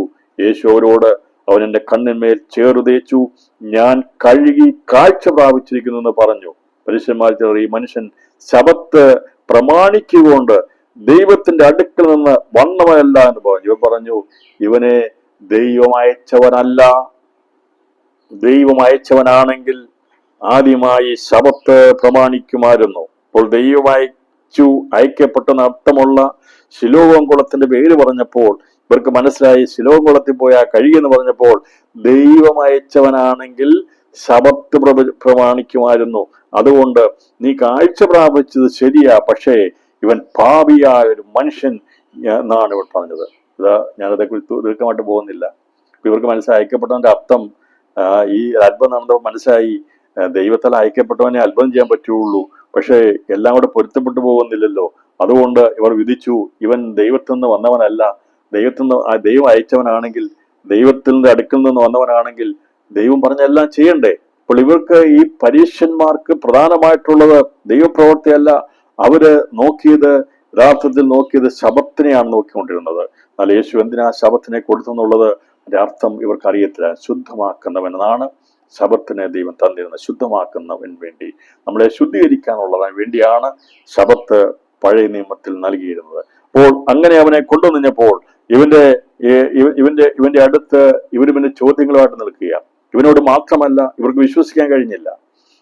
അവന്റെ അമ്മയപ്പന്മാരെ വിളിച്ച് ചോദ്യം ചെയ്യുന്നുണ്ട്. അങ്ങനെ ചോദിച്ചിട്ട് അവരും ഇതെല്ലാം പറഞ്ഞു, ഇവൻ എന്റെ മകനാ. അവർ പറഞ്ഞു, ഇവൻ ഞങ്ങളുടെ മകനാ. പക്ഷേ ഇവൻ എങ്ങനെ കാഴ്ച പ്രാപിച്ചത് ഞങ്ങൾക്ക് അറിയത്തില്ല. അത് അവരോട് ചോദിക്കാൻ പറഞ്ഞു. അവർക്ക് പേടിയോട് പറഞ്ഞു, പള്ളി പ്രശ്നമാകുമെന്നുള്ള പേടികൊണ്ട് പറഞ്ഞു. അവർ പറഞ്ഞു, ഞങ്ങൾക്ക്. പക്ഷേ ഈ സൗഖ്യം പ്രാപിച്ചവന് ആര് പള്ളി പ്രശ്നമാക്കിയാലും അവനൊരു ഭയവുമില്ലായിരുന്നു. എന്നെ കേൾക്കുന്ന പ്രിയപ്പെട്ടവരെ, തികഞ്ഞ സ്നേഹമാണ് സകല ഭയത്തെയും പുറത്താക്കുന്നത്. ഈ സൗഖ്യം കിട്ടിയവൻ അങ്ങ് തികഞ്ഞ യേശുവിനെ സ്നേഹിച്ചു. നമ്മൾ എത്ര പേര് യേശുവിനെ സ്നേഹിക്കാറുണ്ട്? തികഞ്ഞ സ്നേഹം. അവന്റെ അമ്മയപ്പന്മാർ പറഞ്ഞത് ഞങ്ങൾക്കറിയത്തില്ല. അവർ പേടിച്ചിട്ട് പറഞ്ഞു, പള്ളി പ്രശ്നമാകണം, അതുകൊണ്ട് ഞങ്ങൾക്കറിയാം, നമ്മോട് ചോദിക്കാൻ പറഞ്ഞു. പക്ഷേ ഇവൻ വിചാരിച്ചു, ആരിവനെ തള്ളിക്കളഞ്ഞാലും ഒറ്റപ്പെടുത്തിയാലും, ഞാൻ സമൂഹത്തിന് ഒറ്റപ്പെടേണ്ടി വന്നാലും, എന്നെ സൗഖ്യമാക്കിയവൻ അവൻ സാക്ഷാൽ ഒരു വ്യത്യസ്തതയുള്ളവനാണ്, അവൻ സാധാരണക്കാരനല്ല എന്നുള്ളത് അവൻ ഉറച്ചിരുന്നു. അവൻ വിചാരിച്ചത് പ്രവാചകൻ എന്നാണ്. നീ അവനെ കുറിച്ച് എന്ത് പറയുന്നെന്ന് ചോദിച്ചതിന് അവനൊരു പ്രവാചകൻ എന്ന് അവൻ പറഞ്ഞു. അവൻ പറഞ്ഞു, സാധാരണക്കാരനല്ല, പാപികളുടെ പ്രാർത്ഥന ദൈവം കേൾക്കത്തില്ല. അവൻ സാധാരണക്കാരനാണെങ്കിൽ എനിക്കൊരു മാറ്റം വരത്തില്ലെന്നേ. ഇന്ന് രഹസ്യം പറ, എൻ്റെ യേശു ദൈവമായതുകൊണ്ടാണ് എനിക്കൊരു മാറ്റം വന്നിരിക്കുന്നത്. എത്ര പേർക്ക് പറയാൻ കഴിയും? അതെ, ആരും എന്തും പറഞ്ഞുകൊള്ളട്ടെ, യേശു ദൈവമല്ലെന്നോ, യേശു ചതിയനാണെന്നോ, യേശു മുഖാന്തരം ഒരു ബാധ്യതയാണെന്നോ, ബാധയാണെന്നോ എന്തും ലോകം പറയട്ടെ. പക്ഷെ എന്നാൽ അനുഭവം കിട്ടിയ ആ കാഴ്ച ലഭിച്ച ആ യുവാവ് പറഞ്ഞു, അവനെ എനിക്ക് മറക്കാൻ കഴിയത്തില്ല. എന്റെ അന്ധത മാറ്റിയവനെ നിങ്ങൾക്കറിയത്തില്ല, പക്ഷേ എന്റെ സ്ഥിതിക്ക് മാറ്റം വരുത്തിയ എന്റെ യേശുവിനെ ഞാൻ തള്ളി പറയത്തില്ല എന്നാണ് അവനോട് പറഞ്ഞത്. ഇന്ന് ഈ വിശ്വാസം, ഈ കേൾവിക്കരാർ നമുക്കുണ്ടായിരിക്കണം. നമ്മുടെ ജീവിതത്തിൽ അത്ഭുതം പ്രവർത്തിച്ച, നമ്മുടെ സ്ഥിതിക്ക് മാറ്റം വരുത്തി നിത്യതയുടെ പ്രകാശനം തന്ന യേശുവിനെ നാം അതുപോലെ സ്നേഹിക്കുന്നുണ്ടോ? ഇന്ന് പകർച്ചയും അതുപോലെ സാക്ഷ്യം പറയാൻ കഴിയുമോ? അതുകൊണ്ടാണ് പൗലോസ് പറഞ്ഞത്, യേശുവിന്റെ സ്നേഹത്തിന്ന് എന്നെ വേർപെടുത്തുന്നത് ആര്? ആർക്കും എന്നെ വേർപെടുത്താൻ കഴിയത്തില്ല എന്ന് ഞാൻ പൂർണ്ണമായി ഉറച്ചിരിക്കുന്നു. ദൈവപ്രവൃത്തി ലഭിച്ചവന്റെ ഹൃദയത്തിന്ന് ക്രിസ്തുവിന്റെ സ്നേഹം മാറിപ്പോകത്തില്ല. ഇന്ന് പകൽ സമയം അതെ, നമുക്ക് ഉറപ്പിച്ച് പറയാം, എൻ്റെ കർത്താവ് എനിക്ക് വേണ്ടി, എൻ്റെ തലമുറയ്ക്ക് വേണ്ടി, എൻ്റെ കുടുംബത്തിന് വേണ്ടി, എൻ്റെ നിത്യതയ്ക്ക് വേണ്ടി ചെയ്തതോർത്താൽ ആര് എന്നെ തള്ളിക്കളഞ്ഞാലും അവന്റെ സ്നേഹത്തിന്ന് ഞാൻ വിട്ടുമാറുകയില്ല എന്ന് പൂർണ്ണമായി ഉറച്ചിരിക്കുന്ന ഒരു വ്യക്തി അവങ്കലാണ് ദൈവം പ്രവർത്തിച്ചത്. അതുകൊണ്ടാണ് ഞാൻ പറഞ്ഞത്, എല്ലാ കുടന്മാരെയും സൗഖ്യമാക്കിയപ്പോൾ കർത്താശ്രമം കൊടുത്ത് വിട്ടയച്ചില്ല. എന്നാൽ ഇവനെ അയച്ചത് ദൈവത്തെ അറിയാമായിരുന്നു, യേശു അറിയാമായിരുന്നു, ഇവൻ അതുപോലെ നിൽക്കുമെന്ന്. ഈ ആഴമേറിയ ഒരു വിശ്വാസവും ആഴമേറിയ ഒരു സ്നേഹവും ഉള്ളവനായി തീർന്നു ആ വ്യക്തി. നമ്മുടെ കർത്താവിനെ അടുത്ത് വന്നുകൊണ്ട് കഴിഞ്ഞപ്പോൾ അവൻ മനസ്സിലാക്കി, ശബത്തല്ല കാര്യം, ഈ പാരമ്പര്യങ്ങളല്ല കാര്യം, ഇവിടുത്തെ ദേവാലയമല്ല കാര്യം, എനിക്ക് അതിനേക്കാൾ വലിയവനെ ഒരുത്തനെ അറിയാം. ഇന്ന് നമ്മുടെ സാക്ഷ്യമതായിരിക്കണം. പലർക്കും പലതും അറിയാം പ്രിയപ്പെട്ടവരെ, പലർക്കും പലതും വലുതാണെങ്കിൽ കർത്താവ് പറഞ്ഞു, ഇവിടെ യേശു പറഞ്ഞു, ഇതാ ദൈവാലയത്തെക്കാൾ വലിയവൻ, ഇതാ യോനയേക്കാൾ വലിയവൻ. അതെ, യേശു എല്ലാവരിലും വലിയവനാ. യാക്കോബിനേക്കാൾ വലിയവൻ, ശലോമോനേക്കാൾ വലിയവൻ, ദൈവാലയത്തെക്കാൾ വലിയവനാണ് യേശു. ഇവനാ ചിന്ത വന്നു, പാരമ്പര്യത്തെക്കാൾ, ഈ പറയുന്ന യെരൂശലേം ദേവാലയത്തെക്കാൾ, പരീശന്മാരെക്കാൾ വലിയവനാണ് എന്നെ സ്പർശിച്ചത്. ഇന്ന് ഈ പകൽ സമയം ഉപവാസ പ്രാർത്ഥന എത്ര പേർക്ക് തീരുമാനമെടുക്കാൻ കഴിയും? ഞാൻ വിശ്വസിക്കുന്ന എന്റെ കർത്താവ് സകലിലും വലിയവനാണ്. അവന്റെ സ്നേഹം തികഞ്ഞ സ്നേഹമാണ്. അവന്റെ സ്നേഹത്തിന്ന് എന്നെ വേർതിരിക്കുവാൻ ആർക്കും കഴിയുകയില്ലെന്ന് പൂർണ്ണമായിട്ട് ഉറച്ചത്. പറഞ്ഞ രോഗം വരട്ടെ, എന്ത് വരട്ടെ, തളർച്ച വരട്ടെ, വീഴ്ച വരട്ടെ, അത് മരണമോ ജീവനോ എന്ത് വന്നാലും ഞങ്ങളെ ക്രിസ്തുവിന്റെ സ്നേഹത്തിന്ന് വേർതിരിപ്പാൻ കഴിയുകയില്ല എന്ന് പൂർണ്ണമായി ഉറച്ചിരിക്കുന്ന ഒരു വ്യക്തിയോടെ വെളിപ്പെടുത്തുകയാണ്. ഇത്രയൊക്കെ വിഷയം വന്നപ്പോഴും ഇവനൊട്ടും വിട്ടുകൊടുത്തില്ല. കാരണം അനുഭവമുള്ളവർക്ക് അത് മാറിപ്പോകാൻ കഴിയത്തില്ല. ഇന്ന് നമുക്ക് പറയാൻ കഴിയത്തില്ലേ, വിശ്വാസം വന്ന ശേഷമായി നാം എത്രമാത്രം അത്ഭുതങ്ങൾ കണ്ടവരാ അല്ലേ?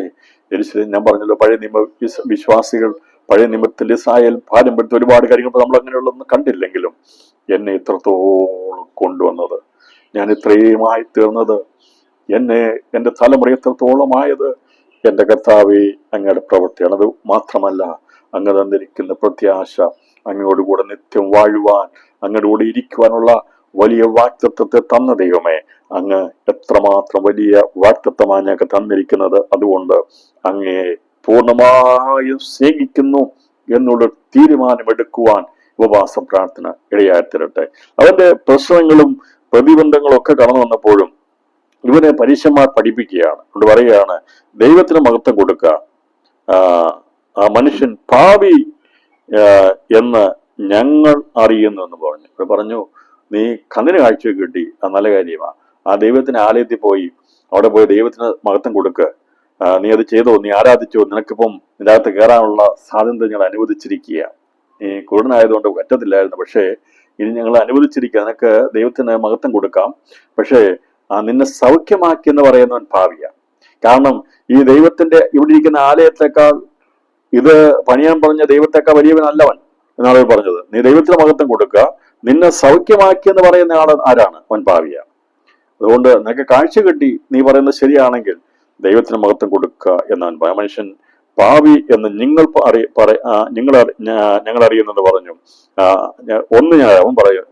അവൻ പറയാം, പാവിയായോ അല്ലയോ എന്ന് ഞാൻ അറിയുന്നില്ല, ഒന്നറിയുന്നു, ഞാൻ കുരുടനായിരുന്നു, ഇപ്പോൾ കണ്ണു കാണുന്നു എന്ന് ഉത്തരം പറഞ്ഞു.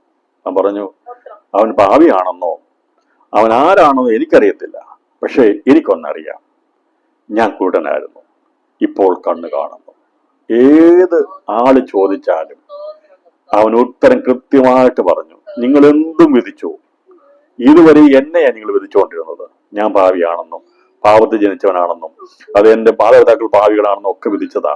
പക്ഷേ ഇപ്പോൾ എന്നെ സൗഖ്യമാക്കിയാണ് നിങ്ങൾ വിധിക്കുന്നത്. കുറ്റം വിധിക്കുന്നവൻ എന്നും വിധിച്ചുകൊണ്ടിരിക്കും കേട്ടോ. അവന്റെ സ്വഭാവം അതാ, അവരത് ചെയ്തുകൊണ്ടേയിരിക്കും. പരീശന്മാർ അതുവരെയും ഇവനെ കണ്ടപ്പോൾ മുമ്പ് പറഞ്ഞിട്ടുണ്ട്, നീ ഇങ്ങനെ തെണ്ടാനിരിക്കുന്നതിന്റെ കാരണം, അന്ധനായിരിക്കാൻ കാരണം നീ പാവിയാടാ. എന്റെ മാതാപിതാക്കളോടും പറഞ്ഞിട്ടുണ്ട്, നിങ്ങൾ പാപികളായതുകൊണ്ടാ ഇങ്ങനെ തലമുറ ഉണ്ടായതുകൊണ്ട്. നല്ല ദൈവം പ്രവർത്തിച്ചു കഴിഞ്ഞപ്പോൾ, വിടുതൽ കിട്ടിക്കഴിഞ്ഞപ്പോൾ നേരെ തിരിച്ചു പറഞ്ഞു, നിങ്ങൾക്ക് സൗഖ്യം തന്നവൻ ആള് പാവിയാണെന്ന്. അവർ വിട്ടുകൊടുത്തില്ല. ഞാൻ പറഞ്ഞു, നിങ്ങൾ എന്നും പറഞ്ഞു, നിങ്ങൾക്ക് പറയാനുള്ളത് ഇത്രയൊക്കെ ഉള്ളൂ, അത് നിങ്ങൾ പറഞ്ഞുകൊണ്ടേയിരിക്കും. അപവാദം പറയുക എന്നുള്ളത് സാത്താന്റെ പ്രവൃത്തിയാണ്. ഈ ന്യായവിധി കീഴുള്ളവന്റെ പ്രവൃത്തിയാണ് അപവാദം പറയാനുള്ളത്. ഇപ്പം പറഞ്ഞു, നിങ്ങൾ എന്തും പറഞ്ഞോ കുഴപ്പമൊന്നുമില്ല, പക്ഷെ എന്റെ കണ്ണ് എന്ന് ഉത്തരം. അവർ എന്ത് ചെയ്തു? അവൻ ചോദിക്കും, നിനക്ക് അവൻ എന്താ ചെയ്തത്? നീ ഇങ്ങനെ ഉറപ്പോടെ പറയണമെങ്കിൽ അവൻ നിനക്ക് എന്താ ചെയ്തത്? ഞങ്ങൾ പറയുകയാണ്, അതിനവൻ, ഞാൻ നിങ്ങളോട് പറഞ്ഞുവല്ലോ, ഞാൻ 27-ാം വാക്യമാണ്. ഇപ്പം കണ്ണ് കാണുന്നതെന്ന് ഞാൻ പറഞ്ഞു. അവർ അവനോട്, നിന്റെ കണ്ണ് എങ്ങനെ തുറന്നു എന്ന് ചോദിച്ചു. അവർ അവനോട്, അവൻ നിനക്ക് എന്തു ചെയ്തു? നീ ഇങ്ങനെ അങ്ങ് വിശ്വസിക്കാനായിട്ട്, ഇങ്ങനെ കടുത്തൊരു തീരുമാനമെടുക്കാൻ വേണ്ടി അവൻ നിനക്ക് എന്താ ചെയ്തതെന്ന് ചോദിച്ചു. അവൻ പറഞ്ഞു, അവൻ എന്താ ചെയ്തതെന്ന് ഞാൻ പറഞ്ഞില്ലേ നിങ്ങളോട്? നിങ്ങൾ ആദ്യം എന്നോട് ചോദിച്ചപ്പോൾ ഞാൻ പറഞ്ഞതല്ലേ? അപ്പൊ നിങ്ങളത് വിശ്വസിച്ചില്ലല്ലോ, നിങ്ങളത് ശ്രദ്ധിച്ചില്ലല്ലോ. അപ്പൊ ഇവരുടെ ശ്രദ്ധ ഇതൊന്നും ആയിരുന്നില്ല. യേശുവിനെ കുറ്റക്കാരനാക്കാനുള്ള ശ്രദ്ധയാണ് ശ്രദ്ധിച്ചത്. അവൻ വളരെ വ്യക്തമായിട്ട് പറഞ്ഞു, നിങ്ങൾ ശ്രദ്ധിച്ചില്ല. വീണ്ടും കേൾപ്പാൻ ഇച്ഛിക്കുന്നത് എന്ത്? നിങ്ങൾക്ക് അവന്റെ ശിഷ്യന്മാരാകുവാൻ മനസ്സുണ്ടോ എന്ന് ഉത്തരം പറഞ്ഞു. നോക്കിക്കേ, ഇവൻ ഈ പറഞ്ഞതിന്റെ അർത്ഥം എന്താണെന്നറിയാമോ? ഇവനവിടെ അവരെ പരിഹസിക്കുകയല്ല ചെയ്തത്. നമ്മൾ വിചാരിക്കും ഇവൻ അഹങ്കാരം പറയുക എന്നുള്ള, അങ്ങനെയല്ല അവൻ പറഞ്ഞത്. ഇവൻ അങ്ങനെയല്ല പറഞ്ഞത്.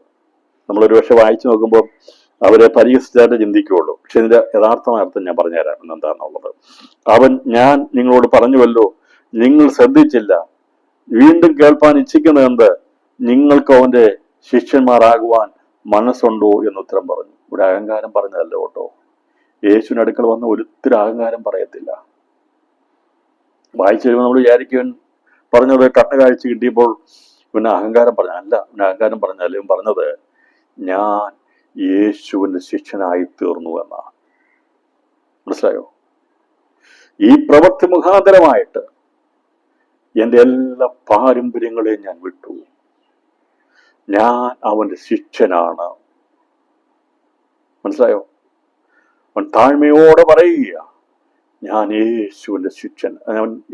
നിങ്ങൾ കുറ്റം പറയുന്ന, നിങ്ങൾ പാപി എന്ന് വിധിക്കുന്ന, നിങ്ങൾ മാറ്റി നിർത്തുന്ന, അതും ഇതും അപവാദം പറയുന്ന യേശു ഉണ്ടല്ലോ, അവന്റെ ശിഷ്യനാണ് ഞാൻ. എത്ര ദൂത് മനസ്സിലാകും? അവനതാ പറഞ്ഞത്, യേശു എനിക്ക് കണ്ണ് തുറന്നപ്പോൾ, ആ കണ്ണ് തുറന്നോടുകൂടി ഞാൻ അവന്റെ ശിഷ്യനായി തീർന്നു. നിങ്ങൾക്കും അവന്റെ ശിഷ്യന്മാരാകുവാൻ മനസ്സുണ്ടോ എന്ന് ഉത്തരം പറഞ്ഞു. തേജസ്സുള്ള സുവിശേഷത്തിന്റെ പ്രകാശം ലഭിച്ചപ്പോൾ ഈ അന്ധനായിരിക്കുന്നവൻ അവിടെ അഹങ്കാരം പറയുകയല്ല. സുവിശേഷം ക്രിസ്തുവിനെ അറിയിക്കുന്ന ഒരിക്കലും അഹങ്കാരമല്ല പ്രസ്താവിക്കുന്നത്. അവൻ പറഞ്ഞത്, ഞാൻ കാഴ്ച പ്രാപിച്ചു. നിങ്ങൾ പാപി എന്ന് പറയുന്ന, അവനെ ദൈവം അയച്ചിട്ടില്ലെന്ന് പറയുന്ന അവനിൽ ഞാൻ വിശ്വസിച്ച് അവന്റെ ശിക്ഷനാണ് എന്നാണ് അവനോട് പറഞ്ഞത്. പല പ്രാവശ്യം അത് വായിച്ചിട്ടുണ്ടെങ്കിലും ഈ ദൂത് ഇന്ന് പ്രാരംഭത്തിൽ ദൈവം വെളിപ്പെടുത്തുകയാണ്. നമ്മൾ വായിച്ചു പോകുമ്പോൾ ഒരുപക്ഷെ വിചാരിക്കുന്നത് അവൻ അവരോട് പരിഹാസത്തിൽ പറഞ്ഞെന്ന അല്ല. കർത്താവിൽ നിന്ന് അനുഭവം വന്നു കഴിഞ്ഞാൽ നമ്മൾ ആരുടെയും അടുത്ത് അഹങ്കരിക്കത്തില്ല. നമ്മൾ എത്ര പരിഹസിച്ചവരാണെങ്കിലും അവിടെ മുമ്പിൽ താഴ്മയുള്ളവരായിരിക്കും. ക്രിസ്തുവിന്റെ സ്വഭാവം താഴ്മയുള്ളതാണ്. ദൈവന്റെ പ്രാർത്ഥന കേട്ടേ എന്ന് പറഞ്ഞുകൊണ്ട് നമ്മളെ കളിയാക്കിയവിടെ എല്ലാം മുമ്പിൽ പോയി സാക്ഷ്യം പ്രസ്താവിക്കുകയല്ല. അത് ദൈവം പറഞ്ഞിട്ടില്ല. എന്നെ ചോദിച്ചു വന്നവരുടെ അടുത്ത് കുറ്റപ്പെടുത്തിയവരുടെ മുമ്പിൽ അവൻ പറഞ്ഞു, ഞാൻ അവന്റെ ശിക്ഷനാ. നിങ്ങൾ എന്നെ പുറത്താക്കിയാലും, നിങ്ങൾ എന്നെ അംഗീകരിച്ചില്ലെങ്കിലും എന്റെ ഉള്ളത്തിലൊരു മാറ്റം വന്നു. എനിക്ക് പുറമേ മാത്രമല്ല കണ്ണ് ലഭിച്ചത്, പരീക്ഷ എന്റെ ഉള്ളിലും ഒരു പ്രകാശം വന്നു. ഞാൻ എന്നെ സൗഖ്യമാക്കിയവന്റെ ശിക്ഷനാണ്. നിങ്ങൾക്കും ശിക്ഷനാകുവാൻ മനസ്സുണ്ടോ എന്നാ ചോദ്യം. നിങ്ങൾക്കും. അതുകൊണ്ടാണ് ബൈബിളിൽ നിന്ന് കുത്തും കോമയും മാറ്റരുതെന്ന് പറയാൻ ഇടയാത്തിരിക്കുന്നത്. ഇതിൻ്റെ അകത്ത് ഇങ്ങനെയാണെങ്കിൽ വീണ്ടും കൽപ്പിച്ചിരിക്കുന്നത്, നിങ്ങൾക്ക് അവന്റെ ശിഷ്യന്മാരാകുവാൻ ആണെങ്കിൽ ഈ പറയുന്ന രീതിയിൽ വ്യാഖ്യാനിക്കാൻ പറ്റത്തില്ല. അതിന്റെ ആ അർത്ഥം ഒരു കുത്തിന്റെ ഒരു പൂജ്യത്തിന്റെ വ്യത്യാസമേ ഉള്ളൂ, അല്ലേ? നിങ്ങൾക്കും എന്ന് പറഞ്ഞ അർത്ഥം ഞാൻ ശിക്ഷനാണ്. മനസ്സിലായോ? ഇങ്ങനെ ആരും നിങ്ങൾ പരിഹാസമായി മാറിയേനെ. അതുകൊണ്ടാണ് ഇച്ഛിക്കുന്നത്, നിങ്ങൾക്ക് അവന്റെ ശിഷ്യന്മാരാകുവാൻ മനസ്സുണ്ടോ എന്ന് ഉത്തരം പറഞ്ഞിരുന്നെങ്കിൽ അവൻ ശിഷ്യനായിട്ടില്ല എന്നെല്ലാം പറയുക. ഇന്ന് ഈ സന്ദേശം എന്നെ വല്ലാതെ സ്പർശിക്കുന്നുണ്ട്. അതേ പ്രിയപ്പെട്ടവരെ, നാം സുവിശേഷം പറയുമ്പോൾ അഹങ്കാരം പറയരുത്. നാം സാക്ഷ്യം പറയുമ്പോൾ അഹങ്കാരം പറയരുത്. വിടുതൽ കിട്ടിക്കഴിഞ്ഞാൽ നാം ഗമയടിക്കരുത്. നാം ഒരിക്കലും അഹങ്കരിച്ചു പോകരുത്. താഴ്മയും വിനയമുള്ളവരായിരിക്കണം. ഒരുപക്ഷെ നമ്മളെ കുറ്റം വിധിച്ചവർ കാണും, പരിഹസിച്ചവർ കാണും, നിന്ദിച്ചവർ കാണും, പലരും കാണും. പ്രിയപ്പെട്ടവരെ, അവിടെ എല്ലാം മുമ്പിൽ പോയി വലിയ വാഗ്വാദം അടിക്കേണ്ട ആവശ്യമില്ല. ദൈവത്തിന്റെ ആത്മാവ് നമ്മളിൽ പ്രവർത്തിക്കുമ്പോൾ, നമ്മുടെ മനസ്സ് തുറക്കുമ്പോൾ നമ്മളിൽ താഴ്മ വരും, നമ്മളിൽ വിനയം വരും. ഇവൻ വിനയാതനായി പറയുക, ഇവനോട് എതിർക്കുകയല്ല. ഇവനെ ചോദ്യം ചെയ്ത പരീക്ഷന്മാർ അവനറിയാം സമൂഹത്തിലെ ഉന്നതന്മാരാണ്. അന്നത്തെ ആ സമൂഹത്തിലെ ഏറ്റവും വലിയ ഉന്നതന്മാരായിട്ടുള്ളവരാ പരീക്ഷന്മാര്. അവര് ദൈവത്തിന്റെ ന്യായപ്രമാണം കാത്തു സൂക്ഷിക്കുന്നവരാണെന്ന്, അതിന്റെ കസ്റ്റോഡിയൻസ് ആണ്, അതിന്റെ സൂക്ഷിപ്പുകാരാണെന്ന് പറയുന്നവരാ, സ്ഥാനം മഹിമയുള്ളവരാ പരീക്ഷന്മാർ. എന്നാൽ ഇവൻ ഭാവിയായിരിക്കുന്ന എന്ന് വിധിക്കപ്പെട്ട ദരിദ്രനായിരിക്കുന്ന ദരിദ്രന്റെ പ്രാർത്ഥന ദൈവം ശ്രദ്ധിച്ച് കേൾക്കുന്ന ദൈവമായി. പരീക്ഷന്മാരുടെ പ്രാർത്ഥനകളല്ല ദൈവം കേട്ടത്, ദരിദ്രന്മാരുടെ പ്രാർത്ഥന ദൈവം കേൾക്കുന്നു. 69-ാം സങ്കീർത്തനം 33-ാം വാക്യത്തിൽ പറഞ്ഞിട്ടുണ്ട്, ദരിദ്രന്മാരുടെ പ്രാർത്ഥന ദൈവം ശ്രദ്ധിക്കുമെന്ന്. പരീക്ഷന്മാരെന്നും അവിടുത്തെ ആലയത്തിൽ പോയി അല്ലെങ്കിൽ പോയി പ്രാർത്ഥിക്കുമായിരുന്നു. ആ പ്രാർത്ഥനകളൊക്കെ ആകാശത്ത് മണ്ഡലത്തിൽ ഒച്ചകളായി നിൽക്കുമ്പോൾ, സ്വർഗത്തിലെത്താതിരിക്കുമ്പോൾ ദരിദ്രനായിരിക്കുന്നവന്റെ പ്രാർത്ഥന ദൈവം കേൾക്കും. പ്രിയപ്പെട്ടവരെ, അവര് പുറമെയുള്ളതിനെ മുഴുവനും നോക്കിക്കൊണ്ട് അവർ പലതും പാരമ്പര്യത്തിൽ ചെയ്യുമ്പോൾ ആ പ്രാർത്ഥന സ്വർഗത്തെത്തത്തില്ലായിരുന്നു. എന്നാൽ ദരിദ്രനും എളിയവനുമായതിന്റെ പ്രാർത്ഥന ദൈവം കേൾക്കുന്നത്. ഇന്ന് പകൽ സമയം 69-ാം സങ്കീർത്തനം 33-ാം വാക്യം വായിച്ച് ആരുടെ പ്രാർത്ഥനയാ ദൈവം കേൾക്കുന്നതെന്ന് കൂടി മനസ്സിലാകണം. ഇവന്റെ സ്ഥിതികൾക്ക് മാറ്റം വന്നപ്പോൾ ഇവൻ അവിടെ വലിയ ആളായി തീർന്നില്ല. ഇവൻ പറഞ്ഞില്ല എന്റെ കഴിവ് കൊണ്ടാന്ന് പറഞ്ഞില്ല. ഇവൻ ഒരൊറ്റ കാര്യമേ ഉണ്ടായിരുന്നുള്ളൂ, എനിക്ക് എൻ്റെ യേശുവിന്റെ ശിഷ്യനായി തീരണമെന്നുള്ളത്. അവൻ അന്ന് ദൈവസന്നിധിയിൽ വിനയപ്പെടുവാൻ. 69-ാം സങ്കീർത്തനം 33-ാമത്തെ വാക്യത്തിൽ പറഞ്ഞിരിക്കുന്ന ഇപ്രകാരമാണ്, യഹോവ ദരിദ്രന്മാരുടെ പ്രാർത്ഥന കേൾക്കുന്നു, തന്റെ ബദ്ധന്മാരെ നിന്ദിക്കുന്നതുമില്ല. യഹോവ ദരിദ്രന്മാരുടെ പ്രാർത്ഥന കേൾക്കുന്നു, തന്റെ ബദ്ധന്മാരെ നിന്ദിക്കുന്നതുമില്ല. ദാവീദ് കൂടെ പറയല്ലേ, ഞാൻ ദരിദ്രനും എളിയവനുമാകുന്നു. ഈ ഉപവാസ പ്രാർത്ഥനയും നമുക്ക് പറയാം, കണ്ണുനീരോടെ പറയാം, എൻ്റെ കർത്താവേ, ഞാൻ ദരിദ്രനും എളിയനുമാ, എനിക്ക് കഴിവില്ല, കർത്താവെ, അങ്ങയുടെ സന്നിധിയിലേക്ക് അടുത്ത് വരികയാണ്. അതുകൊണ്ടാണ് കൂടെ കൂടെ സങ്കീർത്തനത്തിൽ ഭക്തന്മാർ പറഞ്ഞത്, ഞാൻ ദരിദ്രനും എളിയവനുമാണ്. ആ വിനയത്തോടുകൂടി ദരിദ്രാവസ്ഥയിൽ ആത്മാവിലുള്ള ദാരിദ്ര്യത്തെ കണ്ടുകൊണ്ട് ഭക്തന്മാർ പ്രാർത്ഥിച്ചു. ദൈവം അവരുടെ പ്രാർത്ഥന കേട്ടു. ദൈവം ഭക്തന്മാരുടെ പ്രാർത്ഥന നിരസിക്കുന്നില്ല. അവൻ ദരിദ്രന്മാരുടെ പ്രാർത്ഥന കേൾക്കുന്നു. തന്റെ ബദ്ധന്മാരെ നിന്ദിക്കുന്നതുമില്ല. ഇവൻ നിന്ദിതനായിരുന്നു, എന്നാൽ അവന്റെ നിന്ദയെ ദൈവം മാറ്റി. അവൻ നിന്ദിതനായിരുന്നു, അവൻ ബന്ധിക്കപ്പെട്ടവനായിരുന്നു, അവൻ ബലഹീനായി ബന്ധിക്കപ്പെട്ടവനായിരുന്നു, അന്ധതയെ അവനെ ബന്ധിച്ചിരുന്നു. എന്നാൽ അത് ദൈവത്തിന് വേണ്ടി ബന്ധിക്കപ്പെട്ടതായിരുന്നു. അതുകൊണ്ട് അവനെ ബന്ധനമഴിപ്പാൻ ദൈവമടിയാക്കി. ദൈവം അവനെ സ്വതന്ത്രമാക്കി. ദൈവത്തിന്റെ പ്രാർത്ഥന കേട്ടു. അവൻ തന്റെ ബദ്ധന്മാരെ നിന്ദിക്കുന്നതുമില്ല. ദൈവം ഒരു നാളും നമ്മെ നിന്ദിക്കത്തില്ല കേട്ടോ. നമ്മുടെ ജീവിതത്തിൽ വന്ന പ്രയാസങ്ങളും ബുദ്ധിമുട്ടുകളും, അവന്റെ ജീവിതത്തിന്റെ അന്ധത, അവന്റെ ജീവിതത്തിൽ വന്ന പ്രയാസങ്ങൾ ദൈവനെ നിന്ദിച്ചില്ല.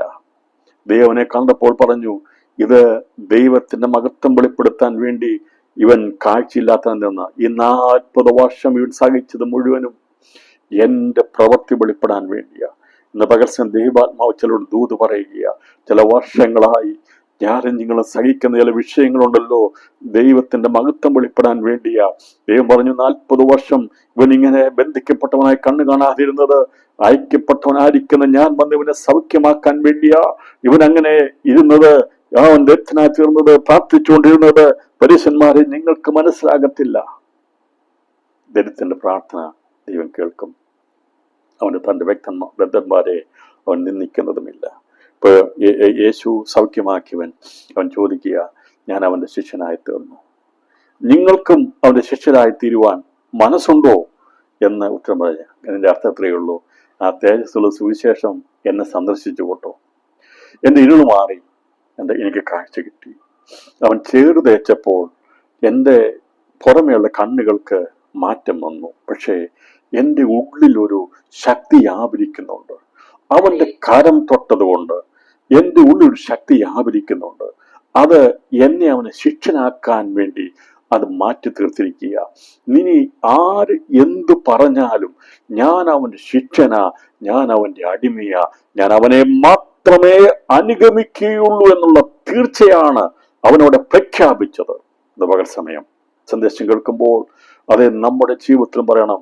അത് എൻ്റെ ജീവിതത്തിന്റെ ഏത് പ്രതികൂല സാഹചര്യത്തിലും നമുക്ക് പറയാം, യേശു എൻ്റെ ദൈവമാണ്, യേശു എൻ്റെ ദൈവമാണ്, ഞാൻ അവനെ മാത്രമേ അനുഗമിക്കുകയുള്ളൂ. അവൻ തീർത്തു പറഞ്ഞു. പരീശന്മാരെ അന്നത്തെ സമൂഹത്തിൽ വിലയുള്ളവരാ. ഒരുത്തിനെ സമൂഹത്തിൽ നിർത്തണമോ വെളിയിലാക്കണമോ എന്ന അധികാരമുള്ളവരാ. അപ്പോൾ അവൻ പറഞ്ഞു, ഞാൻ അവന്റെ ശിഷ്യനായി തീർന്നു, നിങ്ങൾക്കും അവന്റെ ശിഷ്യന്മാരാകുവാൻ മനസ്സുണ്ടോ എന്ന് ഉത്തരം പറഞ്ഞത് അഹങ്കാരത്തോടെ പറഞ്ഞതല്ല, അവൻ സുവിശേഷം അവരോട് പറഞ്ഞത്. കഥാ പറഞ്ഞില്ലേ, നിങ്ങൾ പോയി സകല ജാതികളോട് സുവിശേഷം അറിയിച്ച് എന്റെ ശിഷ്യന്മാർ ആക്കുകയും.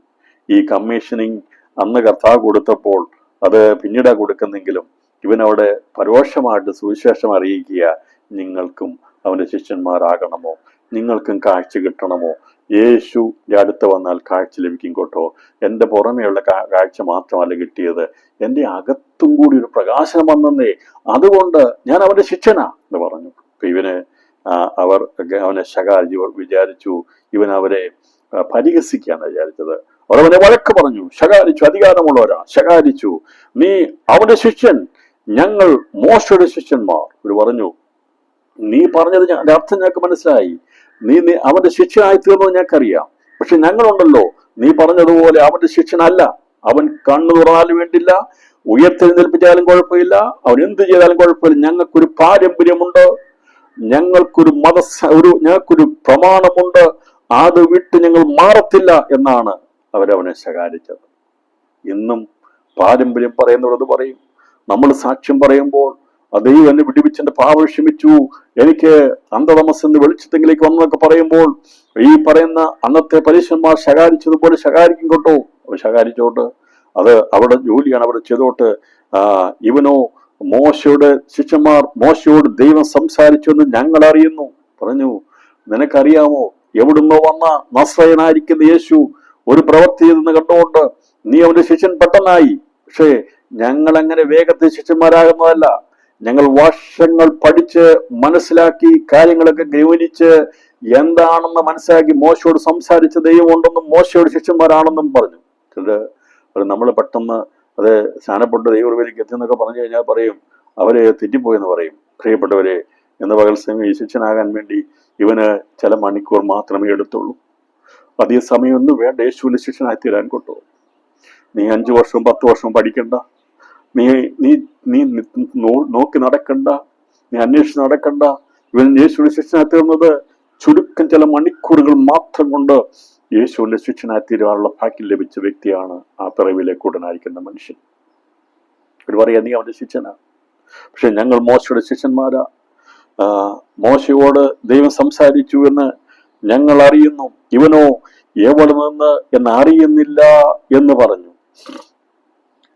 ഞാൻ മനുഷ്യൻ അവരോട് എന്റെ കണ്ണ് തുറന്ന് അവൻ എവിടെ നിന്ന് എന്ന് നിങ്ങൾ അറിയാത്തത് ആശ്ചര്യം. നിങ്ങൾ അറിയാത്ത ആശ്ചര്യമാണ്. എനിക്ക് പക്ഷെ ഒരു ആശ്ചര്യകരമായ കാര്യമാണത്. എൻ്റെ കണ്ണ് തുറന്നവൻ വലിയവനാണ് എന്നുള്ളത്, ഇവിടെയുള്ള എല്ലാറ്റേക്കാൾ വലിയവനാണെന്നുള്ളത് എനിക്കറിയാം. പക്ഷെ നിങ്ങൾ അവനെ അറിയാത്തത് ആശ്ചര്യമെന്ന് പറഞ്ഞു. അതാണ് അതിശയം. അവനെ അതിശയിപ്പിച്ചത് മറ്റൊരു കാര്യമാണ്. കണ്ണ് തുറന്നിട്ട് പോലും, സാക്ഷ്യം കണ്ടിട്ട് പോലും ഇവരുടെ കണ്ണ് തുറന്നില്ലല്ലോ എന്ന് കണ്ടിട്ട് ഇവൻ ആശ്ചര്യപ്പെടുക.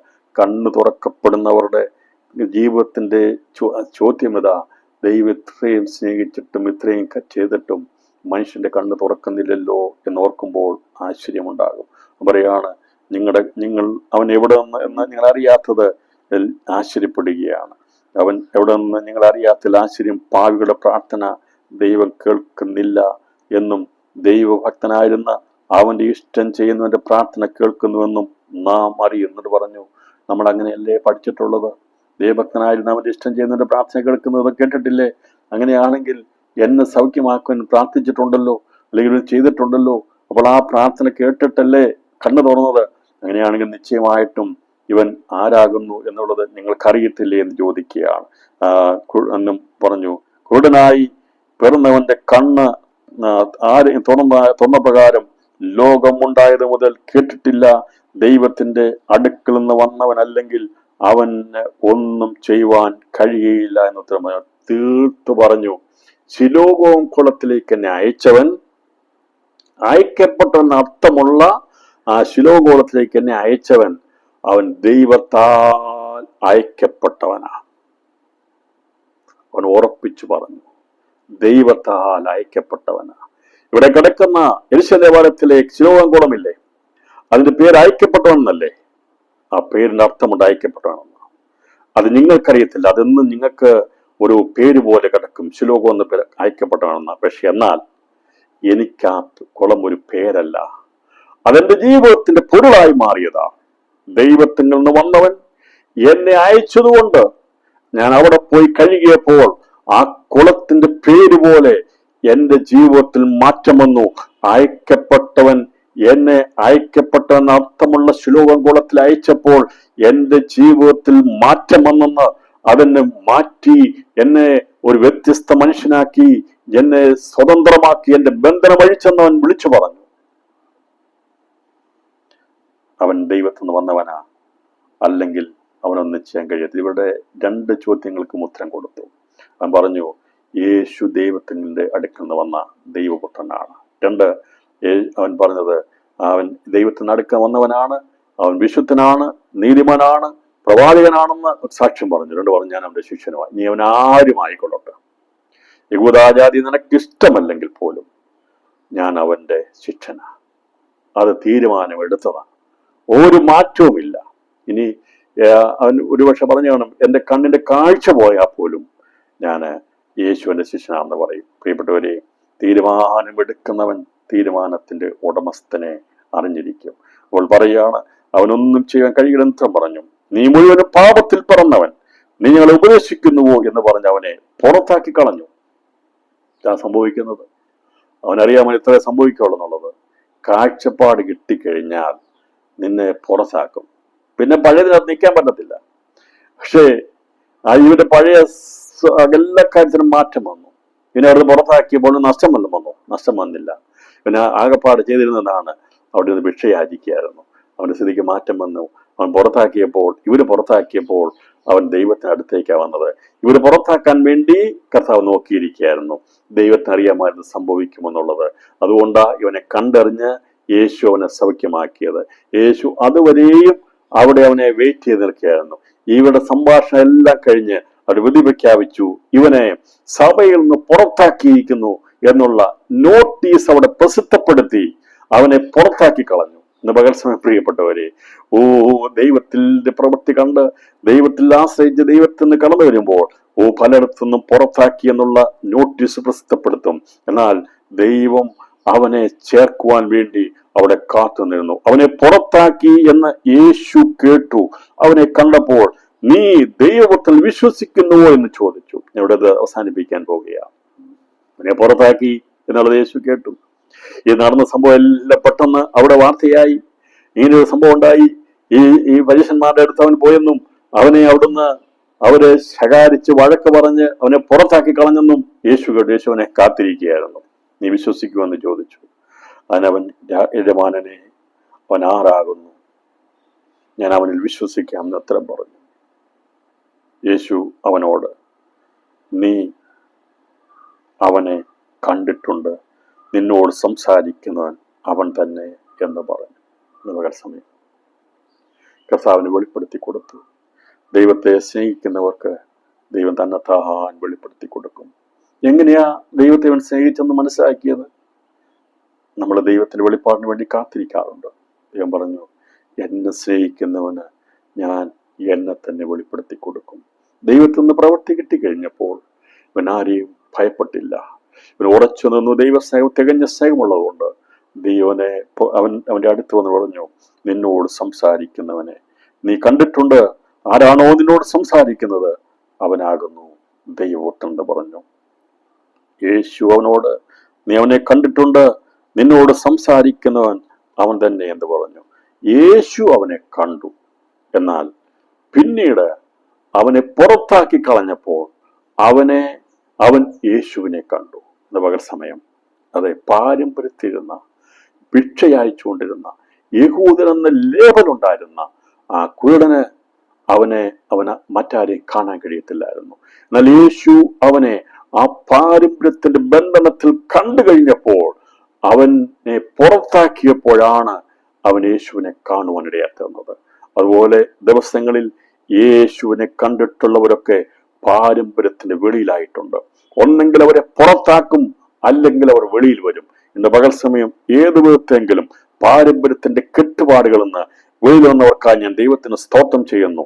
ഒന്നും ഭയപ്പെടാതെ ഈ ദൈവത്തെ അക്ഷയമായി സ്നേഹിച്ചപ്പോൾ ഇറങ്ങിത്തിരിച്ച ജീവിതമേ, ഇന്ന് പകൽ സമയം യേശു നമ്മുടെ അടുക്കലുണ്ട്. അവൻ അടുക്കൽ വന്ന് പറഞ്ഞു, ഞാനാണ് നീ സ്നേഹിക്കുന്ന ദൈവപുത്രൻ, നിന്നെ സൗഖ്യമാക്കിയവൻ ഞാനാണ്. ഇന്ന് പകൽ നിനക്ക് അറിയത്തില്ലായിരുന്നു, എന്നാൽ നീ അവനെ കണ്ടിട്ടുണ്ട്. നീ കാണാത്തവനായിരുന്നു, ആരാണ് ദൈവം എന്നറിയാത്തവനായിരുന്നു, പാരമ്പര്യങ്ങളുടെ കെട്ടുപാടുകൾ കെട്ടപ്പെട്ടവനായിരുന്നു. എന്നാൽ നിന്നെ സ്വതന്ത്രമാക്കിയിരിക്കുന്നു. നീ സ്വാതന്ത്ര്യം പ്രാപിച്ചപ്പോൾ നീ പുറത്താക്കപ്പെട്ടുവെങ്കിലും നിന്നെ ഞാൻ സ്നേഹിക്കുന്നു, നീ എന്റേതാണെന്ന് പറഞ്ഞുകൊണ്ട് അവനെ ചേർത്തുകൊള്ളുവാൻ യേശുവിന്റെ അടുക്കൽ ചെന്നു. ഇന്ന് പകൽ സമയം കർത്താവ് നമ്മെ കൈവിടുന്ന ദൈവമല്ല. യേശുവോട് അവൻ എന്ന് പറഞ്ഞു, അവനെ കർത്താവേ, ഉടനെ അവൻ കർത്താവേ ഞാൻ വിശ്വസിക്കുന്നു എന്ന് പറഞ്ഞ് അവനെ നമസ്കരിച്ചു. അടിവരയിട്ടു, അവനെ നമസ്കരിച്ചു. അതിന്റെ അർത്ഥം എന്നറിയാമോ? ഇവൻ പ്രമാണം അറിയാവുന്നവനാ. ദൈവത്തെ അല്ലാതെ മറ്റാരെയും നമസ്കരിക്കരുതെന്ന് വാക്കും ന്യായവും പ്രമാണവും അറിയാവുന്നവനാ. പക്ഷെ ഇവൻ അതുവരെയും നമസ്കരിക്കാതെ വരുന്നത് ദൈവത്തെ മാത്രമേ നമസ്കരിക്കുന്നുണ്ടായിരുന്നുള്ളൂ.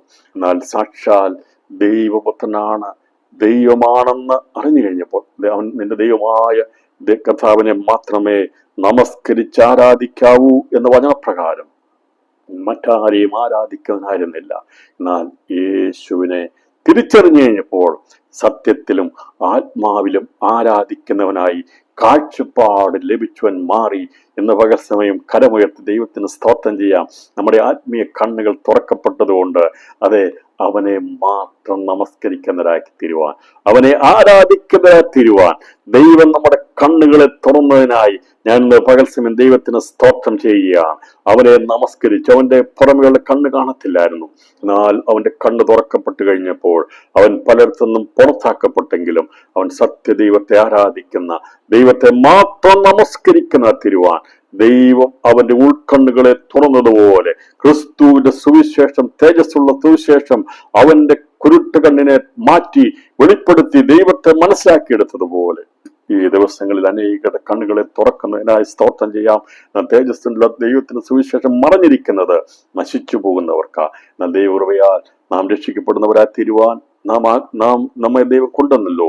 അനേകരുടെ കണ്ണുകൾ തുറക്കപ്പെടുവാൻ വേണ്ടി, കുരുട്ടുകണ്ണുകൾ തുറക്കപ്പെടുവാൻ വേണ്ടിയുള്ള തേജസ്സിന്റെ സുവിശേഷം ക്രിസ്തുവിനാൽ അയക്കപ്പെട്ടവരായി ദിവസങ്ങളിൽ സന്ദേശം അറിയിക്കുവാൻ ദൈവാത്മാവിടെയാക്കട്ടെ.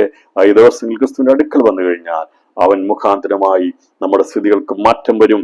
അവൻ മാറ്റം വരുത്തി കഴിഞ്ഞാൽ അവനെ സ്നേഹിച്ചു നിന്ന് അവനെ ആരാധിച്ച് അവനെ മഹത്വപ്പെടുത്തി നമ്മുടെ ക്രിസ്തുവിനെ നയിച്ച് അവന്റെ വരവെങ്കിൽ എടുക്കപ്പെടുവാൻ കർത്താവ് നമ്മെ സഹായിക്കട്ടെ. ദൈവം നമ്മുടെ സ്ഥിതി മാറ്റിയതിനായ ദൈവത്തിന് സ്തോത്രം ചെയ്യാം. അതേ നമ്മുടെ അവസ്ഥകൾക്ക് മാറ്റം വരുത്തി അയൽക്കാരുടെ ഇടയിലും സമൂഹത്തിനിടയിലും ഒരു മാറ്റം വരുത്തിന് മാന്യതയുള്ളവനായി തീർക്കുന്ന ദൈവസ്നേഹത്തിനായി സ്തോത്രം ചെയ്യാം. അവൻ താഴ്മയുള്ളവനായി പറഞ്ഞു, ഞാൻ എന്നെ സൗഖ്യമാക്കിയവന്റെ ശിഷ്യനാ, നിങ്ങൾക്കും അവന്റെ ശിഷ്യന്മാരാകുവാൻ താല്പര്യമുണ്ടോ എന്ന് ചോദിപ്പാനിടയായതുപോലെ വിനയത്തോടെ നമുക്ക് ദിവസങ്ങൾ സുവിശേഷം അറിയിക്കാം. താങ്കളോട് പറയാൻ കർത്താവേ, ജീവിതത്തിൽ ഏതെല്ലാം വിഷയങ്ങൾ മുടങ്ങിക്കിടക്കുന്നുണ്ടോ, ഏതെല്ലാം വിഷയങ്ങൾ അനുഭവിക്കുന്നുണ്ടോ, ഞങ്ങളിപ്പോൾ ഒരുപാട് നിന്നെയും പരിഹാസവും ഒക്കെ കേൾക്കുന്നുണ്ട്. പക്ഷേ ഒരു ദിവസം ആശ്ചര്യകരമായ പ്രവൃത്തി, ദൈവത്തിന്റെ പ്രവൃത്തി നമ്മൾ വെളിപ്പെടാൻ പോകുന്നതിനായി ദൈവത്തിന് സ്തോത്രം ചെയ്യാം. കുടുംബത്തിൽ, തലമുറയിൽ ദൈവപ്രവൃത്തി വെളിപ്പെടുത്തി ദൈവത്തിന് മഹത്വം വെളിപ്പെടുത്തുന്നതിനായി ദൈവത്തിന് സ്തോത്രം ചെയ്യാം. അവനയുടെ മുമ്പിൽ ആശ്ചര്യകരമായ ദൈവം പ്രവർത്തിക്കാൻ യഹോവയാൽ സംഭവിച്ചു, ഞങ്ങളുടെ ദൃഷ്ടിയിൽ ആശ്ചര്യമെന്ന് പറയത്തക്കവണ്ണം ദൈവം പ്രവർത്തിക്കാൻ പോകുന്നതിനായി സ്തോത്രം ചെയ്യുന്നു. ഈ വചനങ്ങളാൽ കർത്താവ് നമ്മെ സഹായിക്കട്ടെ. എന്ന പകൽ സമയം കണ്ണുകൾ തുറക്കപ്പെട്ടതിനായി, പാരമ്പര്യത്തിന് ബന്ധനങ്ങൾ നമ്മളെ അഴിച്ചെടുത്തനായി, ദരിദ്രന്മാരുടെ പ്രാർത്ഥന ദൈവം കേട്ട് തന്റെ ബദ്ധന്മാരെ ദൈവം നിന്ദിക്കുന്നില്ല. അനേകർ നിന്ദിക്കുകയും പരിഹസിക്കുകയും ഒക്കെ ചെയ്യുമ്പോൾ ദൈവം നമ്മളെ അഴിച്ചെടുത്ത ദൈവസ്നേഹത്തിനായി സ്തോത്രം ചെയ്യാം. നമ്മൾ എളിയവരും ദരിദ്രന്മാരുമാ, എന്നാൽ ദൈവം നമ്മളെ കുറിച്ച് വളരെ വിചാരപ്പെടുന്നു, വളരെയധികം വിചാരിക്കുന്നു. അവൻ നമുക്ക് വേണ്ടി കരുതുന്നു. എന്റെ പകർച്ചമേ നമുക്ക് വേണ്ടി വിചാരപ്പെടുന്നു നമ്മുടെ കർത്താവ് നമ്മുടെ അടുക്കലുണ്ട്. അവൻ ദൈവപുത്രനായി നമ്മുടെ മുമ്പ് വെളിപ്പെട്ടതുകൊണ്ട് ഈ ഉപവാസ പ്രാർത്ഥന നമുക്ക് അവനെ മാത്രം നമസ്കരിക്കാം. ദൈവത്തിന്റെ പരിശ്രമം നമ്മൾ സംസാരിക്കുന്ന നന്ദി പറയാം. അതേ ജീവിതത്തിന്റെ ഏത് മേഖല വന്നിരിക്കുന്ന വരുന്ന പ്രയാസങ്ങൾ, ഇതിന്റെ ബുദ്ധിമുട്ട് വന്നിരിക്കുന്ന വിഷയങ്ങളെ അതിനെ മാറ്റി ആശ്ചര്യമായി അത്ഭുതമാക്കി മാറ്റിയ ദൈവത്തിന് നന്ദിയോടെ സ്തോത്രം ചെയ്യാം. അവരെ മാത്രം ആരാധിച്ച് മഹത്വപ്പെടുത്തി മുന്നേറുവാൻ ഈ സന്ദേശം ദൈവകൃപ ചെയ്യട്ടെ എന്ന് പ്രാർത്ഥിച്ചുകൊണ്ട് വിടാപ്പെടുന്നു. ദൈവമായ കർത്താവ് നമ്മെ ഏവരെയും ധാരാളമായി അനുഗ്രഹിക്കുമാറാകട്ടെ. Thank you.